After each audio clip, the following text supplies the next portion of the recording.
Life has a funny way of changing course when you least expect it. For me, that change came on a lonely stretch of highway in the dead of night.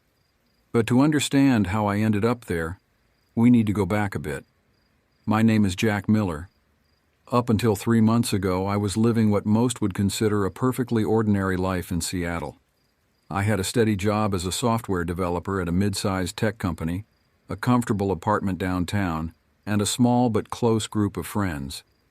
My days were filled with code, coffee, and the occasional weekend hike in the nearby mountains. It wasn't exciting, but it was stable, and I thought I was content. Then came the layoffs. Our company had been struggling, but none of us expected the sudden announcement that half the workforce would be let go. I was among them. Just like that, the stability I had taken for granted was gone. The next few weeks were a blur of job applications, rejected interviews, and mounting bills. The tech industry in Seattle was saturated, and competition for jobs was fierce. It was during this time that I received a call from my sister Emma. She was getting married in Florida and wanted me to be there. Under normal circumstances, I would have booked a flight without hesitation. But with my savings dwindling and no job prospects in sight, the cost of airfare seemed like an unnecessary luxury. That's when the idea hit me. Why not drive? I had time on my hands, and the thought of a cross-country road trip held a certain appeal. It would be cheaper than flying, and maybe the change of scenery would help clear my head, give me a new perspective on things. I spent the next week preparing for the journey. I tuned up my old Honda Civic, packed a duffel bag with clothes, and loaded up my laptop with audiobooks and podcasts to keep me company on the long drive. As I plotted my route on a map, I felt a spark of excitement for the first time in months. This wasn't just a trip to a wedding. It was an adventure, a chance to see parts of the country I'd only ever flown over. The first few days of the drive were everything I'd hoped for. I cruised through the lush forests of Oregon, marveled at the stark beauty of the Utah desert, and found myself humming along to country music as I passed through small towns in Colorado. I stopped at quirky roadside attractions, ate at greasy spoon diners, and spent nights in cheap motels with flickering neon signs. For the first time since losing my job, I felt free. The open road stretched out before me, full of possibilities. I even started to toy with the idea of not returning to Seattle after the wedding. Maybe I'd find a job in a smaller town, somewhere with a lower cost of living. Or perhaps I'd freelance, working remotely from wherever I felt like settling for a while. But as I crossed into the Midwest, the novelty of the trip began to wear off. The landscapes became flatter, the towns more spread out. I found myself driving for hours without seeing another car, the monotony broken only by the occasional truck stop or gas station. It was on the 4th night of my journey that things took a turn. I had been pushing myself hard, trying to make good time. I wanted to arrive in Florida with a day or two to spare before the wedding, to help Emma with any last-minute preparations. I had been on the road for nearly 16 hours straight, fueled by gas station coffee and energy drinks. The sun had long since set, and I was somewhere in the middle of Kansas. The highway stretched out before me, a dark ribbon cutting through endless fields. My eyelids felt heavy, and I was considering pulling over at the next rest stop to catch a few hours of sleep. That's when I first noticed the headlights in my rearview mirror. They appeared suddenly, as if the vehicle had materialized out of thin air. At first I didn't think much of it. It was just another traveler on this lonely stretch of road, probably as eager as I was to reach their destination. But as the minutes ticked by, I realized something wasn't right. The vehicle behind me, a large truck, from what I could make out in the darkness, was getting closer. Much closer than was comfortable or safe. I tapped my brakes, hoping the driver would take the hint and back off. Instead, the truck surged forward, its grille now filling my rearview mirror. My heart began to race. What was this guy's problem? I pressed down on the accelerator, watching the speedometer climb, 70, 75, 80 miles per hour. But no matter how fast I went, The truck stayed right on my tail, its headlights blazing. That's when the real fear set in. This wasn't just an impatient driver or someone not paying attention. This was deliberate. But why? What did this person want? My mind raced through possibilities, each more terrifying than the last. I spotted a sign for an upcoming rest stop and made a split-second decision. I'd pull in there, where there might be other people around. Safety in numbers, right? As I took the exit, the truck followed. I cursed under my breath, hands shaking as I navigated the dark, twisting road leading to the rest area. The parking lot came into view, illuminated by a single flickering streetlight. My heart sank. It was empty, not a single car or person in sight. The isolation that had seemed peaceful earlier now felt oppressive and threatening. I pulled into a spot near the restroom building, killing the engine. The truck's headlights flooded my rearview mirror, blinding me. I squeezed my eyes shut, heart pounding in my ears. This was it. Whatever was going to happen would happen now. Seconds ticked by, each feeling like an eternity. I could hear the low rumble of the truck's engine, a menacing growl in the silence of the night. And then, suddenly, silence. The light behind me vanished. Slowly, I opened my eyes and turned around. The parking lot was empty. No truck, no headlights, nothing but darkness and the faint buzz of the streetlight above. I sat there, frozen for what felt like hours. My mind struggled to process what had just happened. Had I imagined it all? Was I so exhausted that I'd hallucinated a threatening truck? Eventually, I gathered the courage to step out of my car. The cool night air hit my face, helping to clear my head. I walked a lap around the parking lot, half expecting the truck to reappear at any moment. But there was no sign it had ever been there. No tire tracks, no lingering exhaust fumes, nothing. As the adrenaline began to fade, exhaustion crept back in. I decided to try to get some sleep in my car before continuing my journey. I reclined the seat and closed my eyes, but sleep wouldn't come. Every time I started to drift off, I'd jerk awake, certain I'd heard the rumble of an engine or seen a flash of headlights. The sky was just beginning to lighten when I gave up on sleep. I needed coffee if I was going to make it the rest of the way home. I started the car and pulled out of the rest stop, constantly checking my mirrors for any sign of the truck. The highway was still eerily empty as I merged back onto it. My nerves were shot, and every vehicle I saw in the distance made my heart rate spike. But none of them were the truck that had chased me. About an hour later, I spotted a 24-hour diner just off the highway. The parking lot was half full, a welcome sight after the emptiness of the night. I pulled in, desperate for caffeine and human contact. The bell above the door jingled as I entered, the sound almost startling in its normalcy. A few heads turned to look at me, then went back to their own conversations or plates of food. I slid into a booth near the window, still able to keep an eye on my car and the highway beyond. A waitress approached, coffee pot in hand. Her name tag read Betty, and she had the weary but kind look of someone who'd seen it all on the night shift. "Rough night?" she asked, eyeing my disheveled appearance as she filled my cup. I nodded, wrapping my hands around the warm mug. "You could say that. Had a bit of a scare on the highway." She raised an eyebrow. Curiosity piqued. "Oh? What happened?" I hesitated, suddenly feeling foolish. How could I explain what I'd experienced without sounding crazy? But something in Betty's expression told me she might understand. "There was this truck," I began, my voice low. "It followed me for miles, riding my bumper. No matter how fast I went or which lane I took, it stayed right behind me. When I pulled over at a rest stop, it just vanished." I expected her to laugh it off or give me a patronizing smile, but instead Betty's expression changed. A flicker of recognition passed through her eyes. She glanced around the diner, then leaned in closer. "You're not the first to come through here with a story like that," she said in a low voice. My blood ran cold. "What do you mean?" Betty sighed. sliding into the seat across from me. She looked tired, but there was an intensity in her eyes that hadn't been there before. In the past few months, we've had a handful of drivers stop in here, all shaken up about a truck that chased them on the highway. Always at night, always on that same stretch you came in on. I leaned forward, hanging on her every word.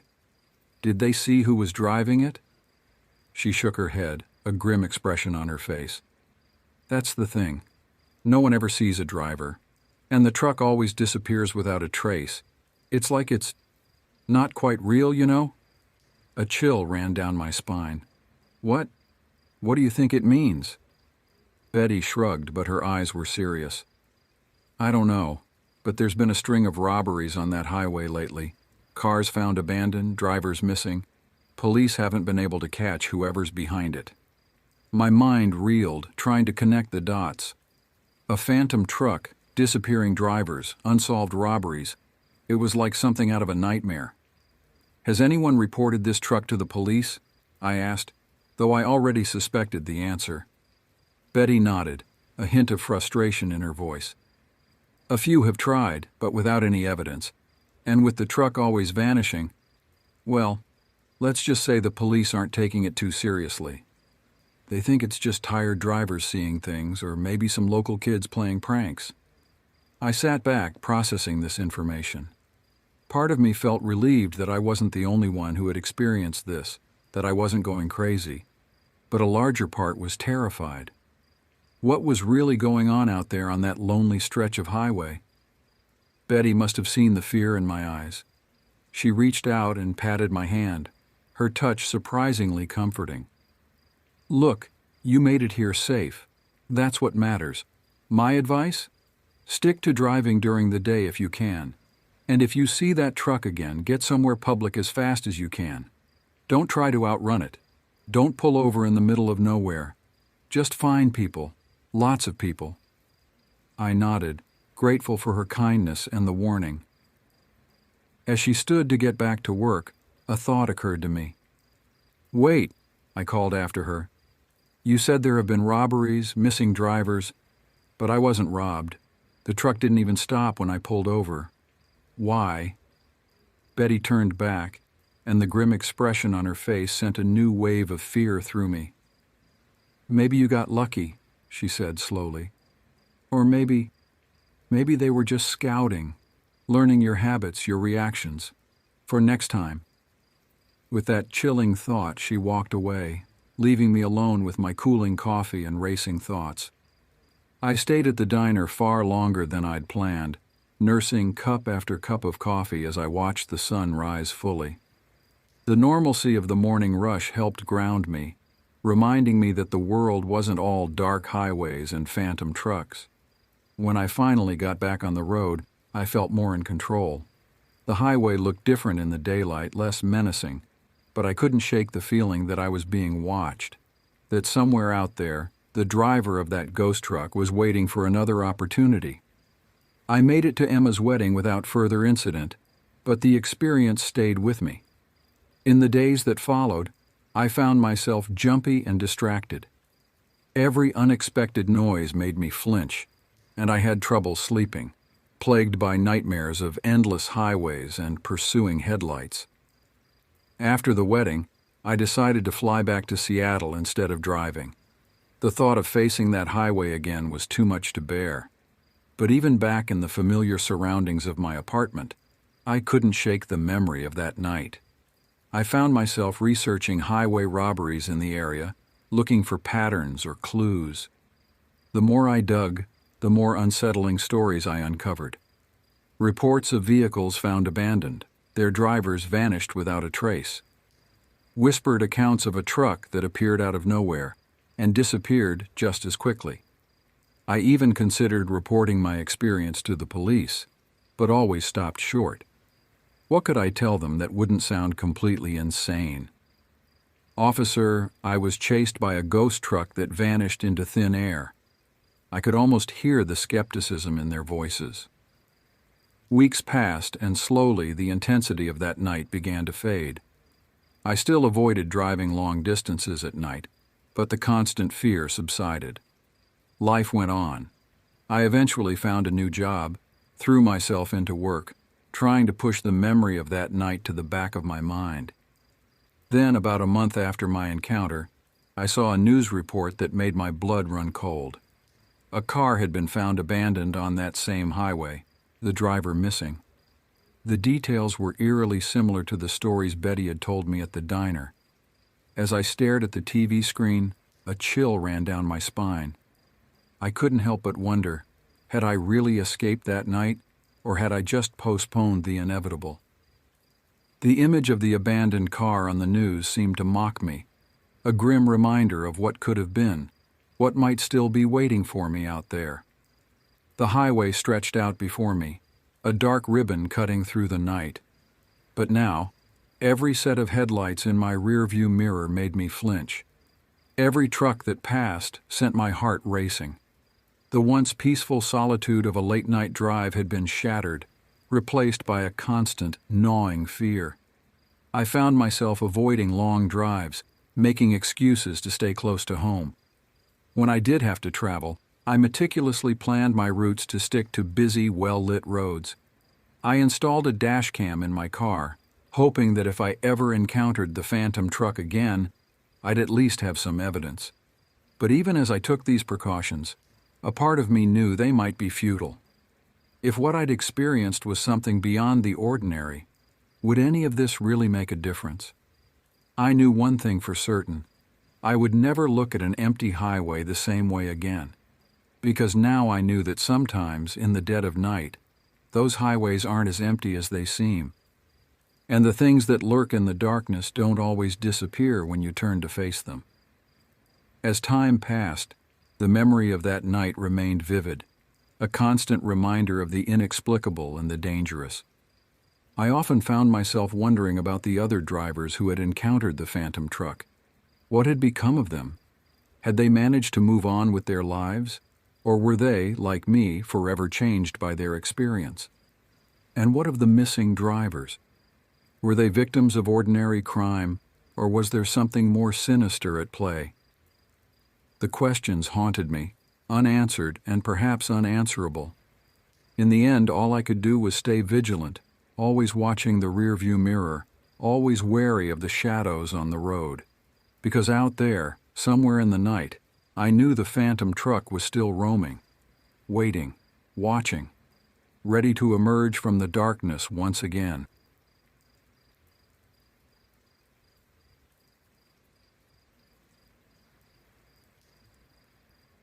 In the heart of bustling New York City, Veronica Reed had always dreamed of adventure.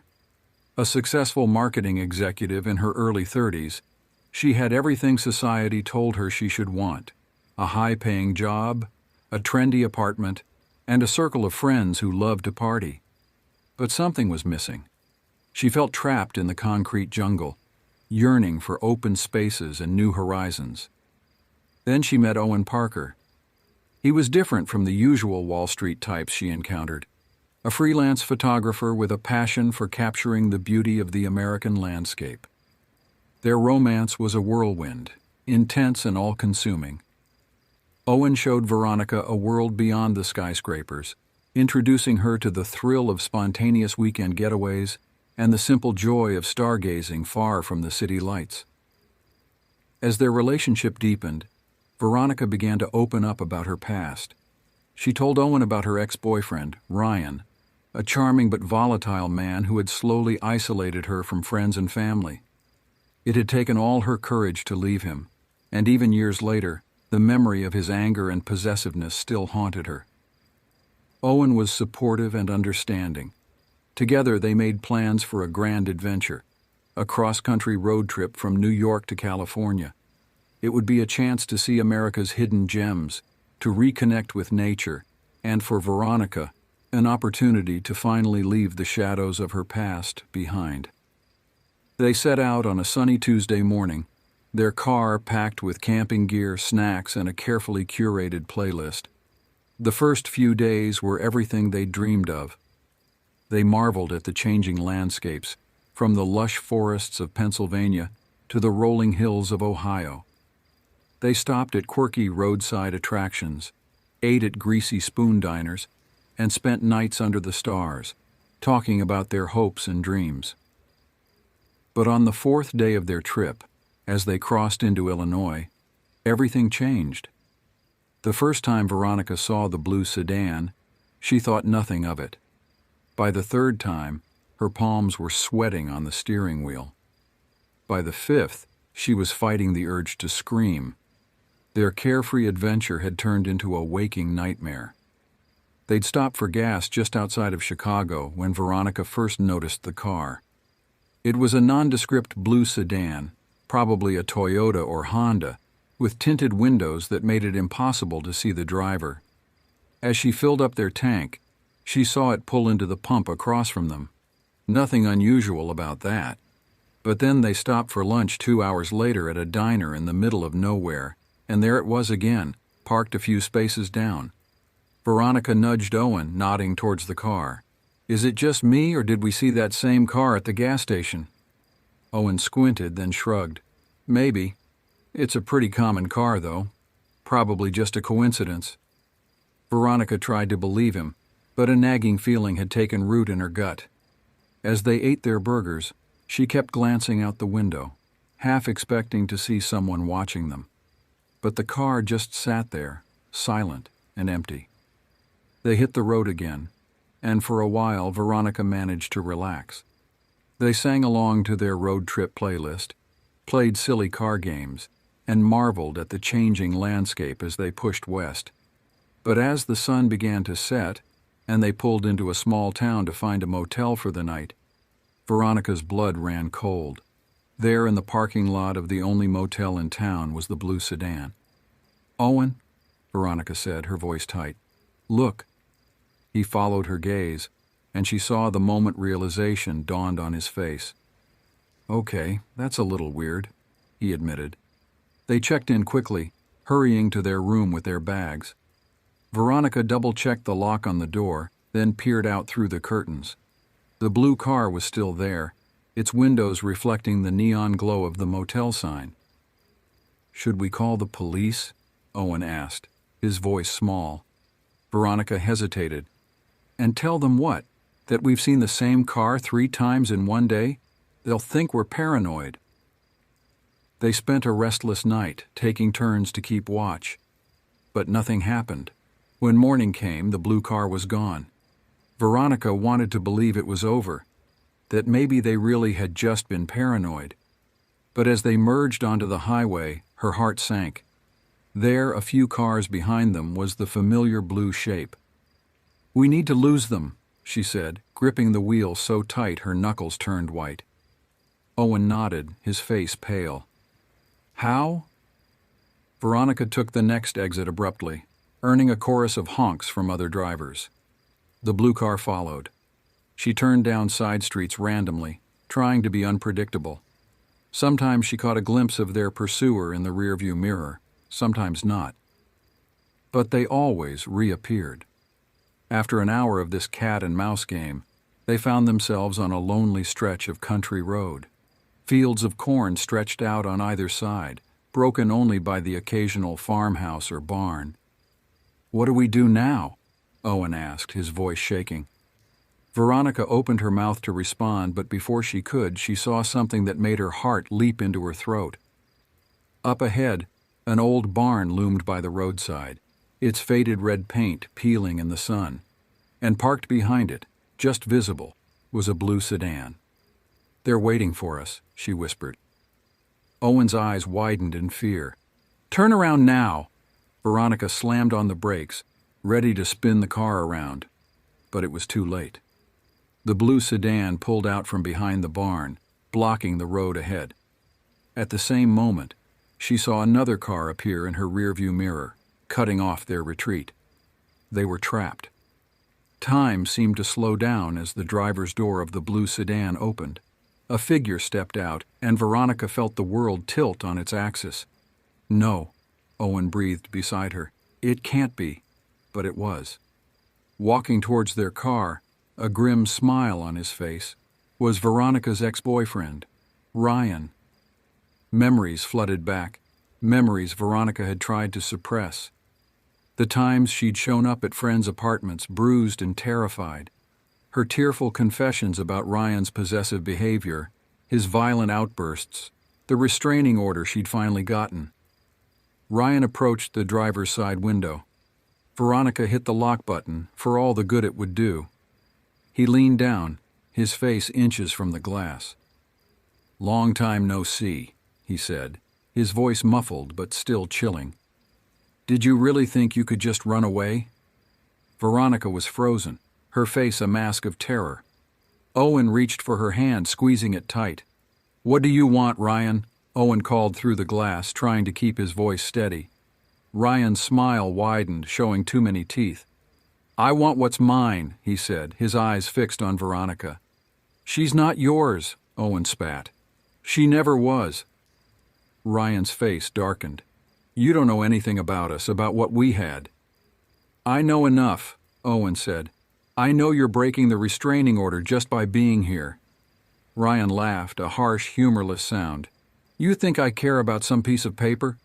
You think that can keep me away from her?" Veronica trembled beside Owen. He had to do something, had to get them out of this. But how? That's when Owen noticed something. The car behind them, the one that had been following them earlier, wasn't one he recognized, and the driver looked uncertain. A plan began to form in his mind, a desperate, possibly stupid plan, but it was all they had.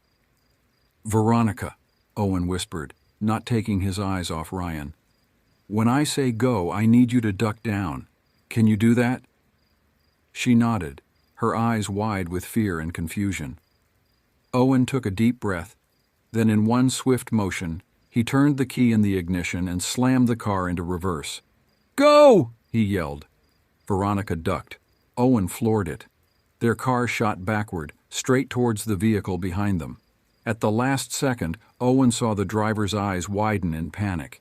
They swerved, just barely avoiding a collision. Ryan shouted in anger, running towards them, but Owen was already shifting into drive, cutting the wheel hard. They fishtailed onto the shoulder, kicking up a cloud of dust and gravel. For a heart-stopping moment, Owen thought they might flip, but then the tires caught and they shot. Owen didn't look back. He just drove, pushing their car to its limits. Veronica sat up slowly, her face pale. "Are they following us?" Owen asked, not daring to take his eyes off the road. She turned in her seat, peering out the back window. I don't think so. I can't see them."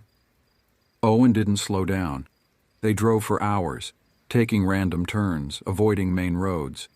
Every car they saw made them flinch. Every time they had to stop for gas, they scanned the area obsessively. It was well past midnight when they finally felt safe enough to stop. They found a small motel in a town they'd never heard of, paid cash for a room, and collapsed onto the bed, exhausted and shell-shocked. "How did he find us?" Veronica whispered into the darkness. Owen shook his head even though she couldn't see it. "I don't know. Maybe he hacked your phone or something. We'll get new ones tomorrow." She was quiet for a long moment. "I'm so sorry," she said finally, her voice breaking. "This is all my fault. I've ruined everything." Owen turned to her, pulling her close. "Hey, no, this is not your fault. None of this is your fault. It's all on him." She buried her face in his shoulder, her body shaking with silent sobs. Owen held her, his mind racing. What were they going to do now? They couldn't go home. Ryan knew where they lived, where they worked. They couldn't continue their trip. He'd been able to follow them this far. Who knew how long he could keep it up? As the first light of dawn began to seep through the curtains, Owen made a decision. "We're going to disappear," he said. Veronica looked up at him, her eyes red and puffy. "What do you mean?" "I mean, we're going to become different people. New names, new identities. We'll go somewhere he'd never think to look." It sounded crazy, even as he said it. But what choice did they have? Veronica was quiet for a long moment. Then slowly, she nodded. "Okay," she said, "let's do it." And so, as the sun rose on a new day, they began planning their vanishing act. Their road trip had become an escape route, leading them not to California, but to a new life entirely. Owen doesn't know if they'll ever truly be free of Ryan. He doesn't know if they'll ever stop looking over their shoulders. But he does know this. They're in this together, and together they'll find a way to survive. The open road stretches out before them, full of possibility and danger in equal measure. They drive on into an uncertain future, leaving the past in their rearview mirror. For now, at least, they're free. As they journey into the unknown, Veronica and Owen realize that their adventure has become something far more profound than a simple road trip. It's a test of their love, their resilience, and their ability to adapt to a life they never imagined. With each mile they put between themselves and their old lives, they grow stronger, both as individuals and as a couple. They decide to head north, reasoning that Ryan would expect them to continue west. They trade their car for an old pickup truck at a small-town dealership, paying cash and using fake names. They buy prepaid phones and ditch their old ones. Veronica cuts her long brown hair short and dyes it blonde. Owen grows a beard and starts wearing glasses he doesn't need. As they cross into Canada, they breathe a sigh of relief, but they know they can't let their guard down. They find work at a remote lodge in the Yukon, far from any major cities. Veronica becomes Lisa, a waitress with a knack for making guests feel at home. Owen becomes Max, a maintenance man who charms everyone with his easy smile and willingness to help. Months pass, then a year. They make friends but always keep a part of themselves hidden. They learn to love the wilderness, the harsh beauty of the landscape so different from the New York City they left behind. But always, in quiet moments, they wonder, is Ryan still looking for them? Will they ever truly be safe? One day, as they hike along a mountain trail, Veronica turns to Owen. "Do you ever regret it?" she asks, "leaving everything behind?" Owen looks at her, takes in her wind-tousled hair and flushed cheeks. He thinks about the life they left behind, the careers they abandoned, the friends and family they haven't spoken to in over a year. Then he thinks about the strength he's seen in Veronica, the way she's flourished in their new life despite the constant underlying fear. "No," he says finally, "I don't regret it, because I'm with you." Veronica smiles, a real smile that reaches her eyes, something that was once rare but has become more common in recent months. "Me neither," she says. They continue their hike hand in hand, two people forging a new path in a world that's both terrifying and exhilarating. They know that their journey is far from over, that one day they might have to run again. Or maybe, just maybe, they'll find a way to truly put their past behind them. But for now they have each other and the open road ahead, and sometimes that's enough. As the sun sets over the Yukon wilderness, casting long shadows across the rugged landscape, Veronica and Owen stand at the edge of a cliff, overlooking a valley painted in hues of gold and crimson. They've come a long way from the frightened couple who fled across state lines, always looking over their shoulders. They're stronger now, more resilient, their bond tested and tempered by adversity. But even as they've found a measure of peace in their new life, they know that their story isn't over. The road ahead is still long and uncertain. Yet as they stand there, hand in hand, watching the day give way to night, they're filled with a sense of hope. Whatever challenges lie ahead, they'll face them together. And in that moment, under the vast Yukon sky, they're not running anymore. They're simply living one day at a time in a world of their own making.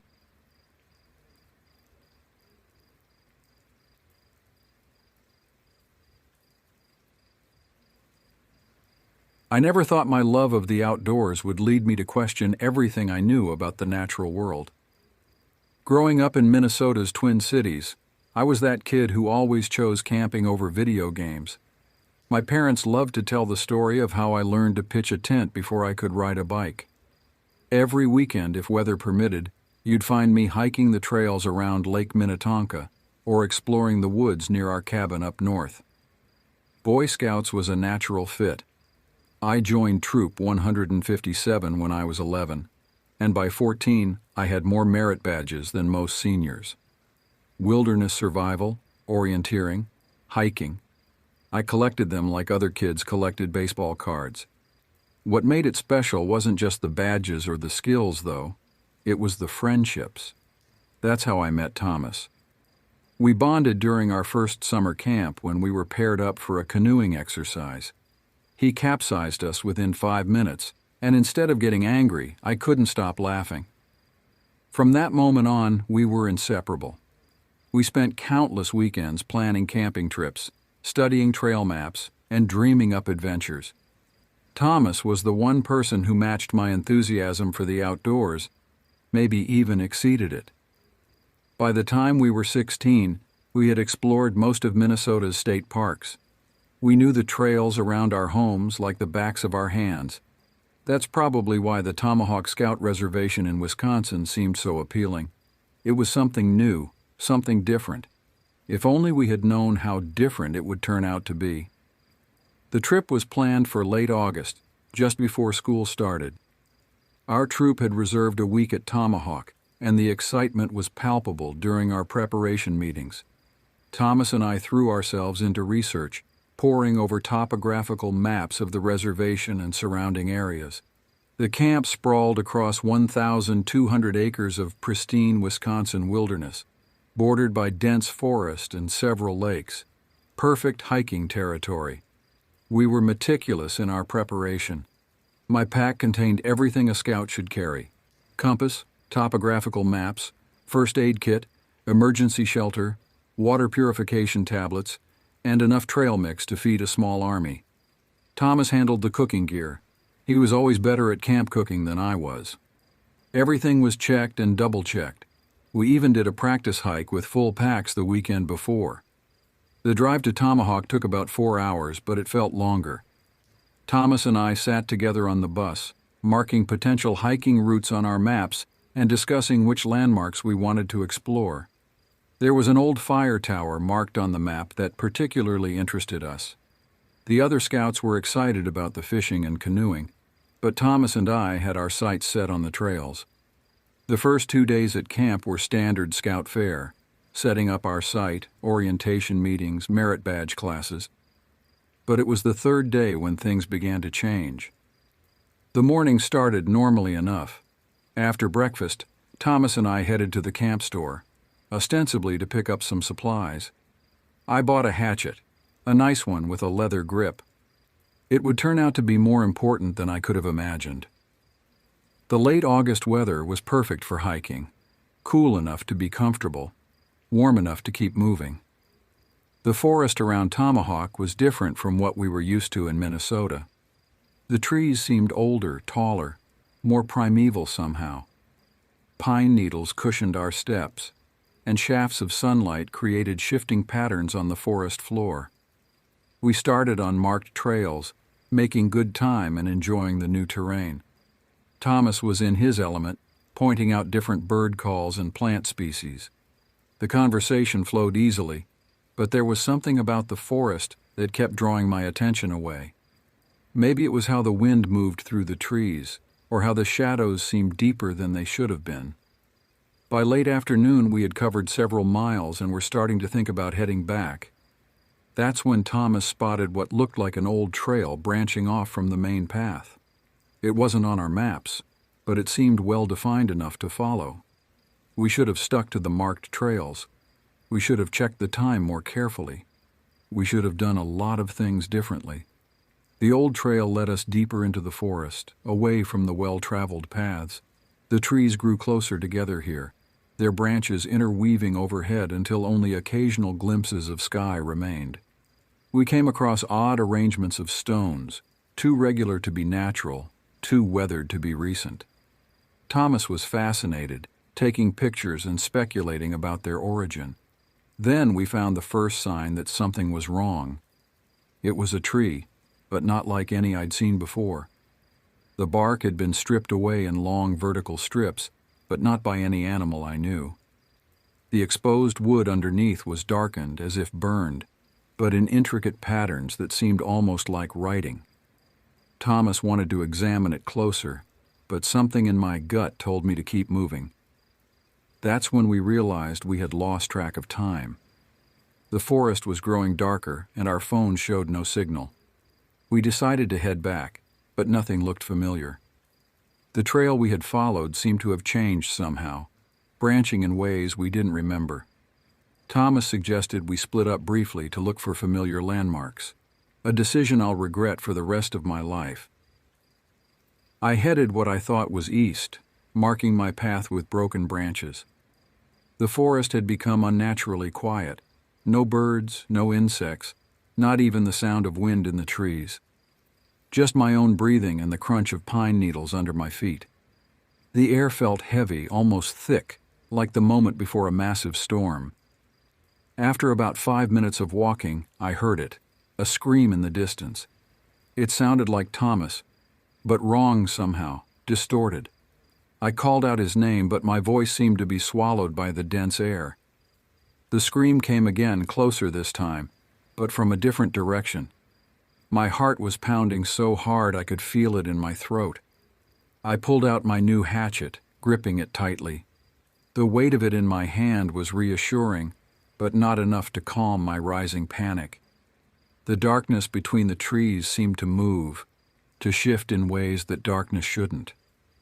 And then I saw the marks, the same burned patterns from the first tree, but now they were everywhere, surrounding me on all sides. That's when I heard the growl. It came from behind me, a sound that was both animal and not, like a wolf's growl played backward and amplified. Against every instinct, I turned around. What I saw still haunts my dreams. It was tall, impossibly tall, its pale gray-white body stretched and emaciated. Its limbs were too long, too jointed, like a spider's legs on a vaguely human frame. But its face, God, its face. It was almost human, but wrong in ways that defied description. The eyes were black holes, and its mouth opened far wider than any mouth should, revealing rows of needle-like teeth. The creature moved with unnatural speed, covering dozens of yards in seconds. I ran. I ran harder than I've ever run in my life, branches whipping at my face, roots trying to trip me. I could hear it behind me, that awful growl getting closer and closer. The forest blurred around me as I sprinted through the gathering darkness. I did trip eventually. A root caught my foot, and I went down hard, the hatchet flying from my hand. I could feel blood running down my leg from where I'd cut myself on a rock. But the adrenaline kept me moving. I scrambled to my feet, not daring to look back. Somehow I found my way back to camp. I burst into the clearing, gasping for air, covered in dirt and blood. The scoutmaster found me first, helped me to my feet. Thomas was already there. He had made it back earlier, worried sick about where I'd gone. He got in trouble for leaving me, but I couldn't bring myself to tell anyone what I'd really seen. That was 3 years ago. I still have nightmares about that thing in the forest. Sometimes I wake up hearing that growl, feeling those black eyes watching me. I've tried to research what it might have been. Wendigo legends are common in that part of the country, but none of the descriptions quite match what I saw. Thomas and I don't talk about that day much. He made it back to camp before anything happened to him, but he says he felt something watching him in the forest. He heard the screams too, but thought they were mine. We've both gone camping since then, but never alone, and never in Wisconsin. I've heard stories since then, whispered accounts of other encounters in those woods. Missing hikers, strange sounds in the night, marks on trees that shouldn't be there. I've connected with a few people online who've had similar experiences, though none quite as close as mine. Some say the patterns on the trees are some kind of warning system, ancient markers to keep people away from something even worse. I still love the outdoors, but something changed in me that day. I'm more cautious now, more aware of how little we really know about the world around us. The forests I once saw as peaceful sanctuaries now hold darker possibilities. Every unexpected sound, every shadow moving in the corner of my eye brings me back to that moment of turning around and seeing something that shouldn't exist. The hatchet was never found. Sometimes I wonder if it's still out there, lying in the pine needles, slowly being reclaimed by the forest. Like so many other things about that day, it's a question I'll probably never have answered. But maybe some questions are better left unanswered. Maybe some parts of the wilderness should remain unexplored. I still have the maps from that trip, with our planned routes marked in pen. Sometimes I take them out and try to trace where we went wrong, where we stepped off the known path and into something else. But the trails we followed that day don't seem to exist on any map, just like that thing in the forest shouldn't exist in any rational world. But it does. And sometimes on dark nights when the wind moves through the trees just right, I wonder if it's still out there, waiting for the next group of hikers who stray too far from the marked trails.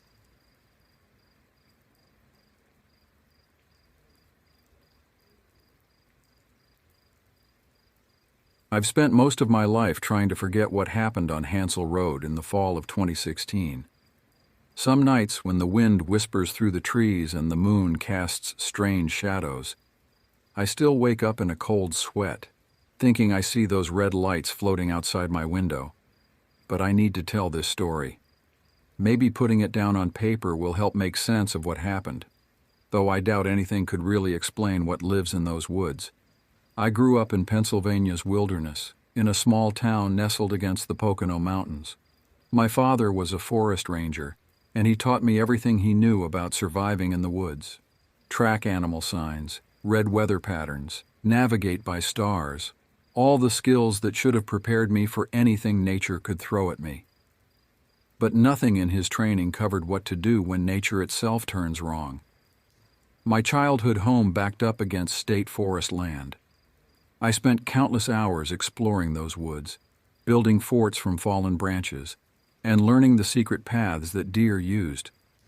By the time I was 12, I could name every tree species, identify any animal track, and find my way home from anywhere in the forest. The woods were my second home, until they became something else entirely.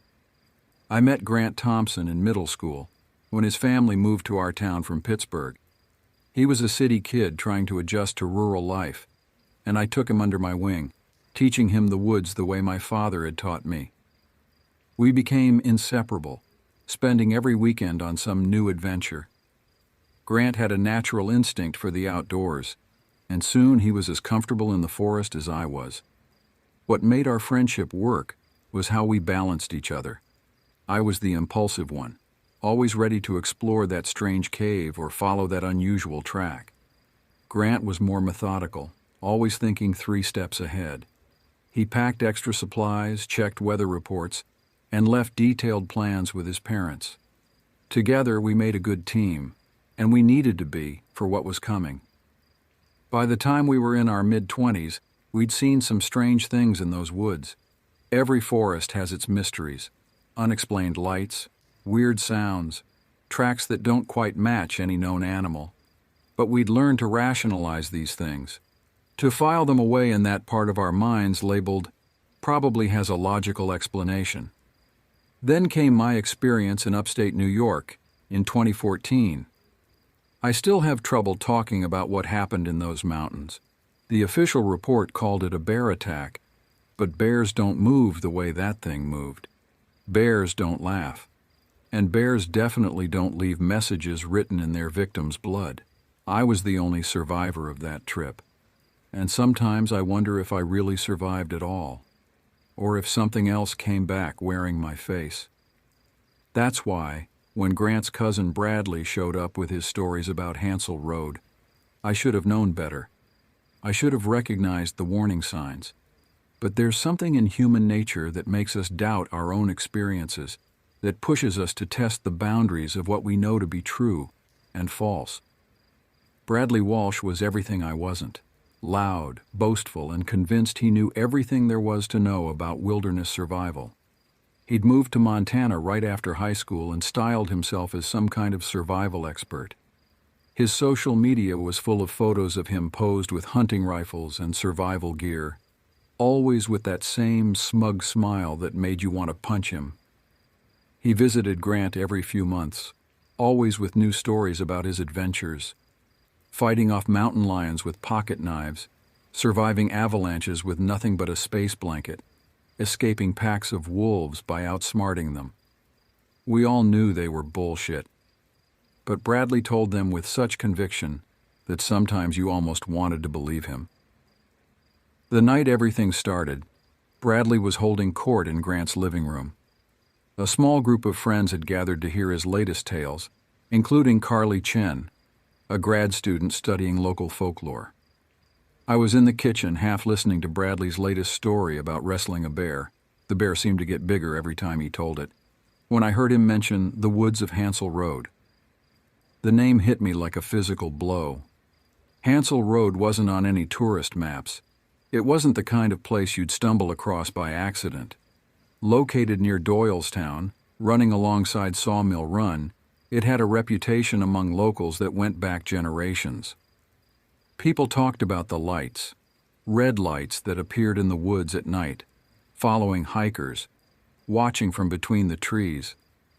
Some said they were the eyes of something ancient that lived in those woods. Others claimed they were the spirits of settlers who disappeared there in the 1800s. But the stories all agreed on one thing. If the lights chose to show themselves to you, you were marked, changed, and sometimes you disappeared. I walked into the living room just as Bradley was describing how he'd stared down the ghost lights. His audience was rapt, especially Carly, who was frantically taking notes on her phone. "You've been to Hansel Road?" I interrupted. "Near Sawmill Run?" Bradley's smile faltered for just a moment. So briefly I thought I'd imagined it. "Sure have," he recovered quickly. "Spent a whole night out there. Saw those red lights everyone talks about. They tried to scare me, but I showed them what a real survivor can do." I caught Grant's eye across the room. He gave me that look I knew well, the one that said we were about to get pulled into something we'd probably regret. But there was something else in his expression too. Concern. He knew about my experience in New York, knew how it had changed me. "Can you take us there?" Carly asked, leaning forward eagerly. Her dark eyes sparkled with academic interest. She'd been researching local legends for her thesis, and I knew the Hansel Road stories were a gap in her research. "No," Bradley said dismissively. "Girls get scared easily. But I'll take Grant and Justin. 3 days, pure survival. We'll show those lights what we're made of." I should have said no. Every instinct, every lesson learned from that night in New York screamed at me to walk away. But something else whispered louder. A need to know, to understand. Maybe if I could face these lights, I could finally make sense of what had happened to me 2 years ago. "I'm in," I heard myself say. Grant nodded slowly. "Me too. But we do this right. No cowboy stuff, Bradley. We plan properly." Bradley started to protest, but Grant cut him off. "My truck, my rules. We pack emergency gear, satellite phone, the works, or we don't go at all." Something flashed across Bradley's face. Relief? Had he been hoping for an excuse to add safety measures without losing face? But it was gone as quickly as it appeared, replaced by his usual bravado. "Fine," he shrugged. "Bring whatever makes you feel safe. But I'm telling you, these lights, they're not natural. No amount of equipment's going to help if they decide to come for us." The way he said it sent a chill down my spine. For just a moment, the mask of the fearless survivor had slipped, and I glimpsed something else. Genuine fear.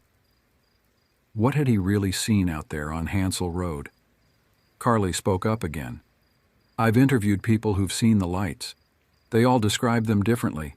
Some say they're like car headlights, others say they're more like floating orbs. But they all agree on the color. Red," I finished for her. "Like fresh blood in moonlight." The room went quiet. Even Bradley stopped his fidgeting. "There's something else," Carly continued, her voice dropping to almost a whisper. "Every person who's seen them, really seen them, not just glimpsed them from the road, they all report finding messages, written warnings." "What kind of warnings?" Grant asked. different for each person, but they all say the same thing happened to the messages. They disappeared, like they were never there at all. Bradley laughed, but it sounded forced. Ghost stories, that's all they are. I never saw any messages when I was there. But I noticed he wouldn't meet our eyes when he said it. The next few days were a flurry of preparation. Grant approached it like he was planning a military operation, making lists and checking equipment.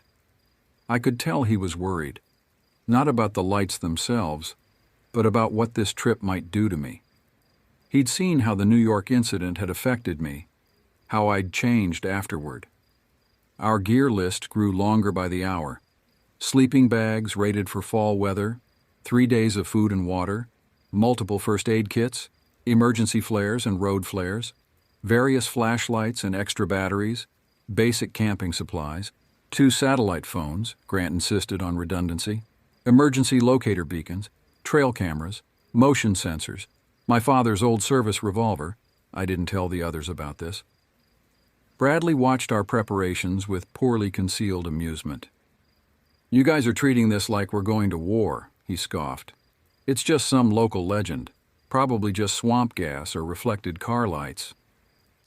But I noticed he spent hours on his phone researching the area's history, and when he thought no one was looking, he added his own items to his pack, things that had nothing to do with traditional survival. Salt, silver coins, a small cross that looked like it had been handed down through generations. The night before we left, Carly stopped by with a folder full of research. "I've been compiling stories about Hansel Road," she said, spreading newspaper clippings across Grant's kitchen table. "The first recorded sighting of the lights was in 1842, but there are Native American stories about the area that go back much further." She pointed to a yellowed newspaper article from 1923. 7 people disappeared that year, all within a mile of where you're planning to camp. They found some of their belongings scattered through the woods, but no bodies. And every item they found had the same message carved into it. They are not lights. But here's the weird part, she continued, pulling out a more recent article. In 1987, another group disappeared in the same area. When they found their campsite, all their equipment was arranged in a perfect circle, and in the center was a piece of paper with the exact same message. They are not lights. Different people, different times, same message, Grant mused. That's not coincidence. No, Carly agreed. And there's more. Every major sighting, every disappearance, they all happened during the dark moon, just like tomorrow night. We all turned to look at Bradley, who had been unusually quiet. He was staring at the articles, his face pale. "You said you spent a night out there," I said carefully. "When was that?" He swallowed hard. I may have exaggerated some things. I drove past there once, late at night. Saw something in the woods. But I didn't stop. Didn't get out of the car. Under normal circumstances, this admission of cowardice from the great survival expert would have been satisfying. But all I felt was a growing sense of dread. If something out there had scared Bradley Walsh badly enough to make him abandon his precious reputation. The drive to Hansel Road felt like crossing some invisible boundary. One moment we were in the familiar Pennsylvania countryside, farms, small towns, normal evening traffic. Then we turned onto the unmarked gravel road, and everything changed. The trees pressed closer to the road here, their branches reaching over us like grasping fingers. Even in daylight, shadows seemed to move wrong, flowing against the wind. The air grew thick and heavy, making it hard to breathe. Our phones lost signal simultaneously, all 3 devices giving up at exactly the same spot. "Power's out," Grant noted as we passed the last house before the deep woods. Every building we could see was dark, though it was barely sunset. Bradley in the back seat laughed nervously. "The lights hate company," he said, then quickly added, "That's what locals say anyway." We found a small clearing about 50 yards from the road. Grant had chosen it carefully from satellite images, elevated ground, multiple escape routes, clear lines of sight. But standing there as dusk fell, All our careful planning felt meaningless. The forest was different here. Wrong. "Notice anything?" I asked as we unloaded the truck. Grant nodded. "No birds, no insects, nothing." He was right. The woods were absolutely silent, creating a vacuum that seemed to swallow our voices. Even our footsteps on the fallen leaves made less noise than they should have.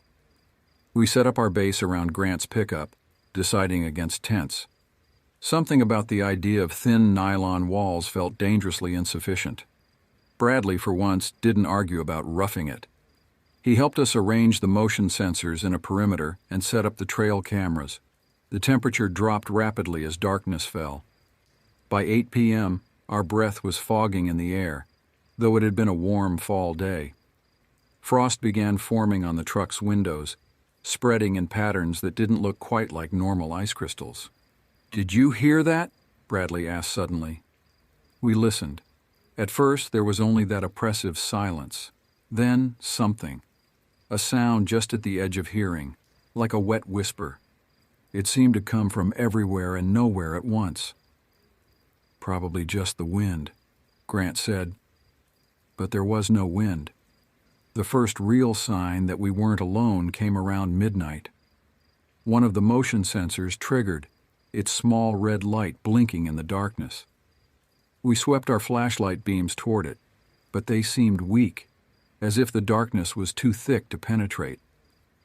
"There's nothing there," Bradley said, relief evident in his voice. But there was something. Just beyond the range of our lights, something moved. Not like an animal moves. This was fluid, almost elegant. Like ink dropping through water, but vertical. And tall, so tall. The temperature plunged further. The frost on the windows grew thicker, forming what looked disturbingly like words before melting and reforming in new patterns. The whisper returned, closer now, and this time we could almost make out words. "We should check the cameras," Grant suggested, his voice tight. The footage showed nothing but static. Every camera, though fully charged, displayed the same gray snow. Except there was something in the static, shapes that appeared for single frames, faces that weren't faces. "It's not midnight yet," Bradley whispered. "The stories all say the lights appear after midnight." He was right, I realized with growing horror. If this was just the prelude, what would happen when midnight actually came? As if in answer, all of our flashlights went out simultaneously. Not a battery failure, they simply stopped working, as if the very concept of light was being drained from them. In the sudden darkness, the whispers grew louder. And then we heard it. Laughter. Not human laughter, something that had learned to laugh by watching humans, but didn't quite understand how it worked. The sound came from the woods behind us, and it was getting closer. The hours between midnight and dawn were a descent into madness. The darkness became a living thing, pressing against us like cold hands. Our flashlights would work sporadically, but the beams seemed to bend around certain areas, as if those spaces were somehow deeper than normal darkness. The first light appeared at 2:17 a.m. I remember checking my watch obsessively, though the hand seemed to move at impossible speed sometimes, and not at all at others. It wasn't like any light I'd ever seen. Imagine a sunset red, but liquid, almost alive. It floated between the trees about 6 feet off the ground. "That's what I saw before," Bradley admitted, his voice shaking. "But there was only one then." As if summoned by his words, more lights appeared. Dozens of them, arranged in impossible geometric patterns that hurt the eyes if you looked at them too long. They moved in ways that suggested intelligence, not just awareness, but a cold, ancient intelligence that made our human consciousness feel young and fragile. Grant tried to photograph them, but every picture came out black, as if the lights consumed any attempt to capture them. The temperature had dropped so low that our water bottles were freezing solid. Ice crackled across the truck's windshield, forming those almost words again. Then the lights began to dance. They moved through the trees in complex patterns, weaving between trunks that seemed to bend out of their way.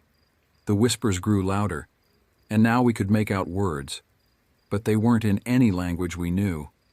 The sound slithered into our minds, leaving images that made us gag. Bradley was the first to break. "We have to get out of here," he gasped, fumbling with the truck's door handle. "Don't," Grant warned. "Stay together."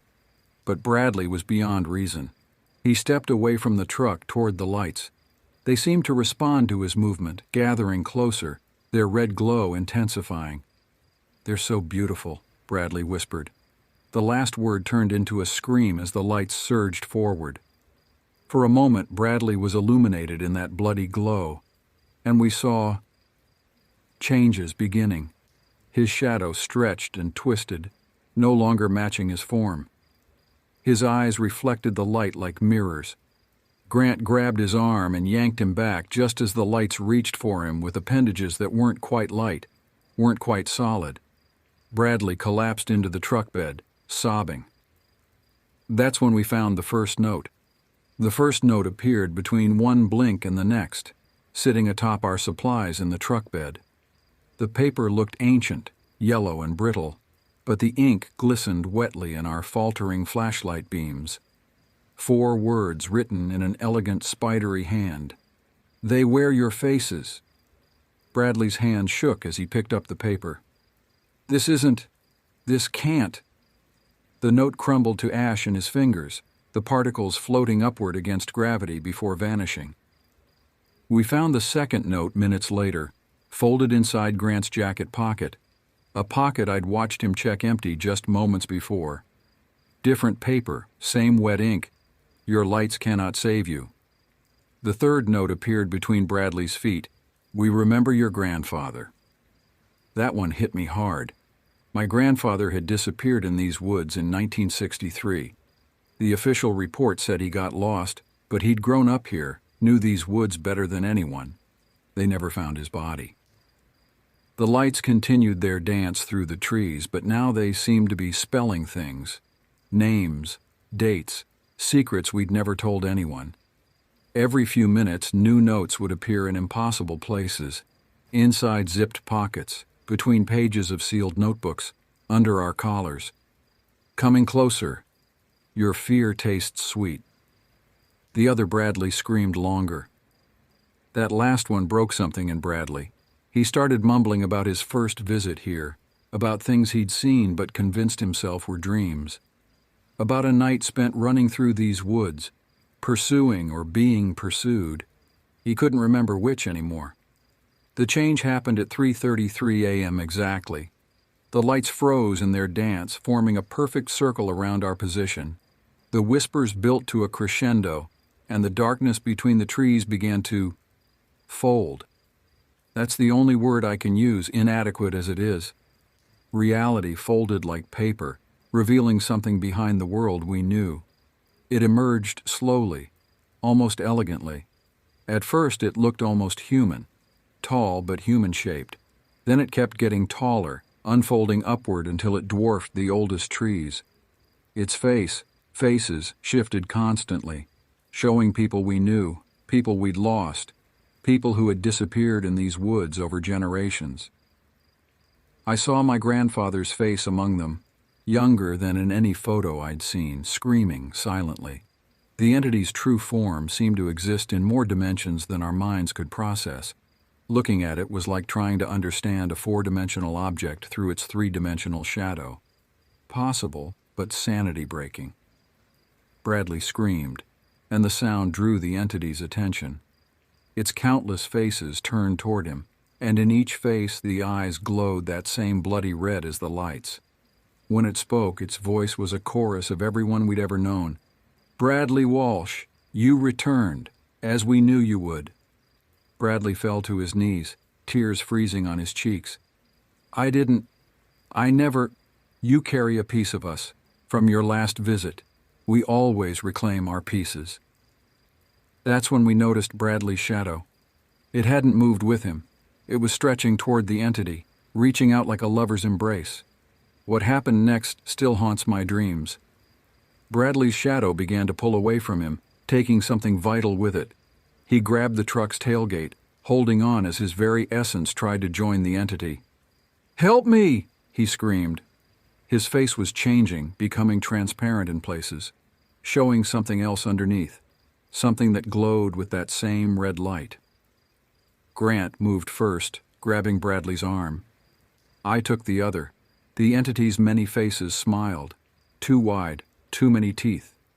3 marked, 3 taken, 3 returned. The cycle continues.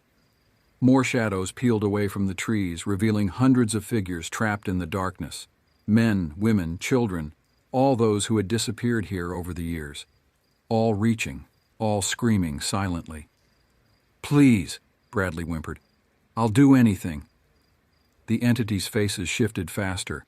"Anything?" "Yes?"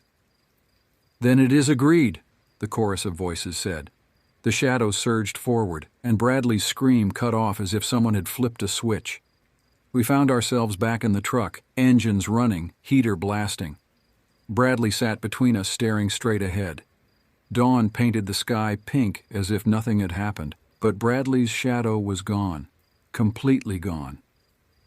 The drive home was silent except for the heater's roar and Bradley's occasional whimpers. He hadn't spoken since the entity took his shadow, but sometimes his lips moved in sync with whispers we couldn't quite hear.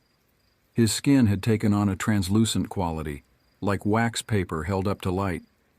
Grant drove with mechanical precision, his knuckles white on the steering wheel. I kept checking the rearview mirror, not for traffic, there was none, but for shadows.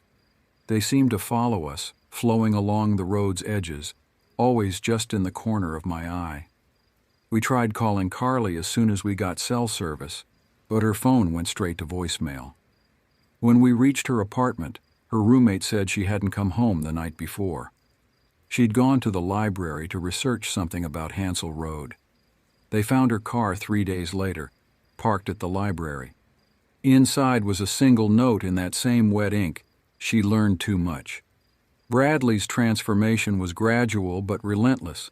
It started with small things, his reflection taking a moment too long to move, his voice producing echoes that didn't match his words. Food turned to ash in his mouth. Water ran right through him, leaving no moisture. He moved in with Grant, unable to explain to his family what was happening to him. We watched helplessly as he became less and less substantial. Light began to shine through him at odd angles, casting shadows that moved independently and glowed with a familiar red tinge. One night, about a week after our encounter, I walked in on him having a conversation with his reflection, but his reflection wasn't mimicking him anymore. It was speaking in that chorus of voices we'd heard in the woods. "The bargain must be kept. You belong to us now." Grant and I began researching in earnest, driven by the need to understand what was happening to Bradley. We found patterns in the historical records. Every 40 years, like clockwork, the disappearances would spike, always in groups of 3, always near the dark moon, and always there would be one survivor who came back wrong. We found photographs spanning back to the invention of cameras. In each decade's group photo of the local historical society, we spotted familiar faces, people who should have aged or died, unchanged, watching from the background with eyes that reflected red in the flashbulb's light. My grandfather appeared in photos taken years after his disappearance, standing at the edges of frames, his shadow always pointing the wrong way. It ended on another moonless night. Bradley's body had become almost transparent, light bending around him in impossible ways. He spent hours staring at his hands, watching them fade in and out of our reality. "I understand now," he told us that last evening. His voice echoed with others, a chorus growing stronger by the minute. "They've always been here, in the spaces between spaces, watching, waiting. We're just temporary, like soap bubbles to them. Pretty things that pop and vanish." Grant tried to grab him, but his hands passed right through. Bradley smiled, and for a moment, I saw other faces smiling behind his. They showed me everything, the truth behind the world, behind all worlds. His voice was becoming more chorus than human. You should see it. You will see it. They marked you both. They'll come for you too when it's time." He walked to the window and opened it. Outside, those familiar red lights danced between the trees at the yard's edge. "Bradley, don't—" Grant started. "Bradley isn't here anymore," the chorus of voices answered. "Bradley was never here. Just a bubble. Pretty and temporary." He stepped out the window. We were on the second floor, but instead of falling, he unfolded. His form stretched and twisted, becoming something our eyes couldn't properly process. The red lights surged forward to meet him, and for a moment we saw the entity again, its countless faces watching us from between the trees. Then Bradley was gone. No body was ever found, just a note on his pillow in wet red ink. 3 marked, 2 remaining. The cycle continues. That was 5 years ago. Grant and I have tried to move on, to build normal lives, but we know we're living on borrowed time. The mark is on us, visible in photographs as a red glare around our shadows, audible in the whispers that follow us through dark places. We've learned more about the entity, though each piece of knowledge comes with a price. It's ancient beyond human comprehension, a thing that existed before time as we know it. The Native Americans knew about it. They avoided that part of the woods entirely, speaking of it only in whispers as the one who wears many faces. The lights aren't really lights at all. They're more like holes in reality, places where its true form bleeds through into our world. The red glow is just our minds trying to make sense of something that exists in dimensions we can't perceive. Every dark moon we feel the pull. Something in us yearns to return to Hansel Road, to join Bradley and all the others in that space behind reality. The whispers grow stronger, promising answers, promising transcendence, promising an end to the unbearable knowledge we now carry. Last week I found a familiar piece of yellow paper in my jacket pocket. The ink was still wet, red-black in the sunlight. "Your time approaches. The cycle nears completion." I called Grant immediately. He'd found a similar note. We both knew what it meant. The 40-year cycle is almost complete, and we're the last 2 marked ones from our group. So I'm writing this down, putting everything on record before whatever comes next.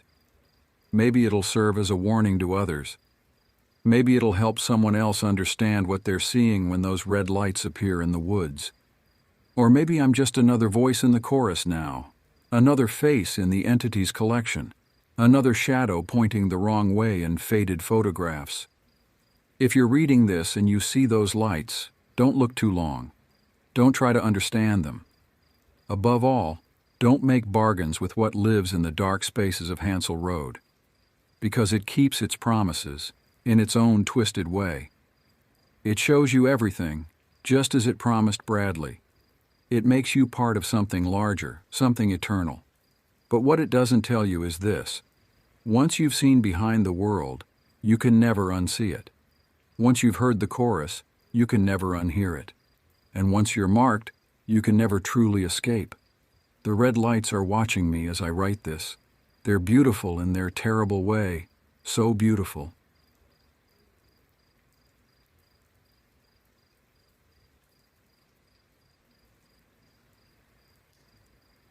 It was the summer of 2003, and I had just turned 20.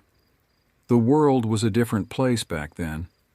Smartphones weren't ubiquitous, social media was in its infancy, and the echoes of the Blair Witch Project still reverberated through popular culture. That film had left an indelible mark on my psyche, coloring my perception of the great outdoors with a tinge of unease. Despite this lingering apprehension, I couldn't resist the call of nature. Arkansas, with its lush forests and winding rivers, beckoned to me. So I gathered a few friends, packed our gear, and set off for a weekend of camping in the Ozark National Forest. We arrived at the campground late in the afternoon. The sun was already beginning its descent, casting long shadows through the towering pines. The air was thick with the scent of pine needles and damp earth. As we set up our tents, I couldn't shake the feeling that we were being watched. I chalked it up to my overactive imagination, still influenced by that unsettling found footage film. Our campsite was relatively isolated, nestled in a small clearing surrounded by dense forest. We could hear the faint sound of a stream in the distance, its gentle burbling a soothing counterpoint to the occasional rustle of leaves in the breeze. As night fell, we gathered around our campfire, sharing stories and roasting marshmallows. The flickering flames cast dancing shadows on the trees, and every now and then I'd catch movement out of the corner of my eye. Each time it turned out to be nothing more than a moth or a falling leaf. As the night wore on, my friends began to retire to their tents. I lingered by the dying embers of the fire, watching as the last flames sputtered and died. The forest seemed to come alive in the darkness, filled with the chirping of crickets and the occasional hoot of an owl. I finally decided to turn in, zipping myself into my tent and nestling into my sleeping bag. Sleep came fitfully. The unfamiliar sounds of the forest kept startling me awake. Each time I drifted off, I'd jerk awake at the snap of a twig or the rustle of leaves. The rational part of my brain knew these were just the normal sounds of the woods at night, but the part of me that still remembered every frame of the Blair Witch Project couldn't help but imagine sinister forces at work in the darkness. It must have been around 2 or 3 in the morning when I was jolted awake by a sound that didn't belong. At first I thought I was dreaming. It sounded like crying? Not the mournful howl of some wild animal, but the distinctive wail of a human child.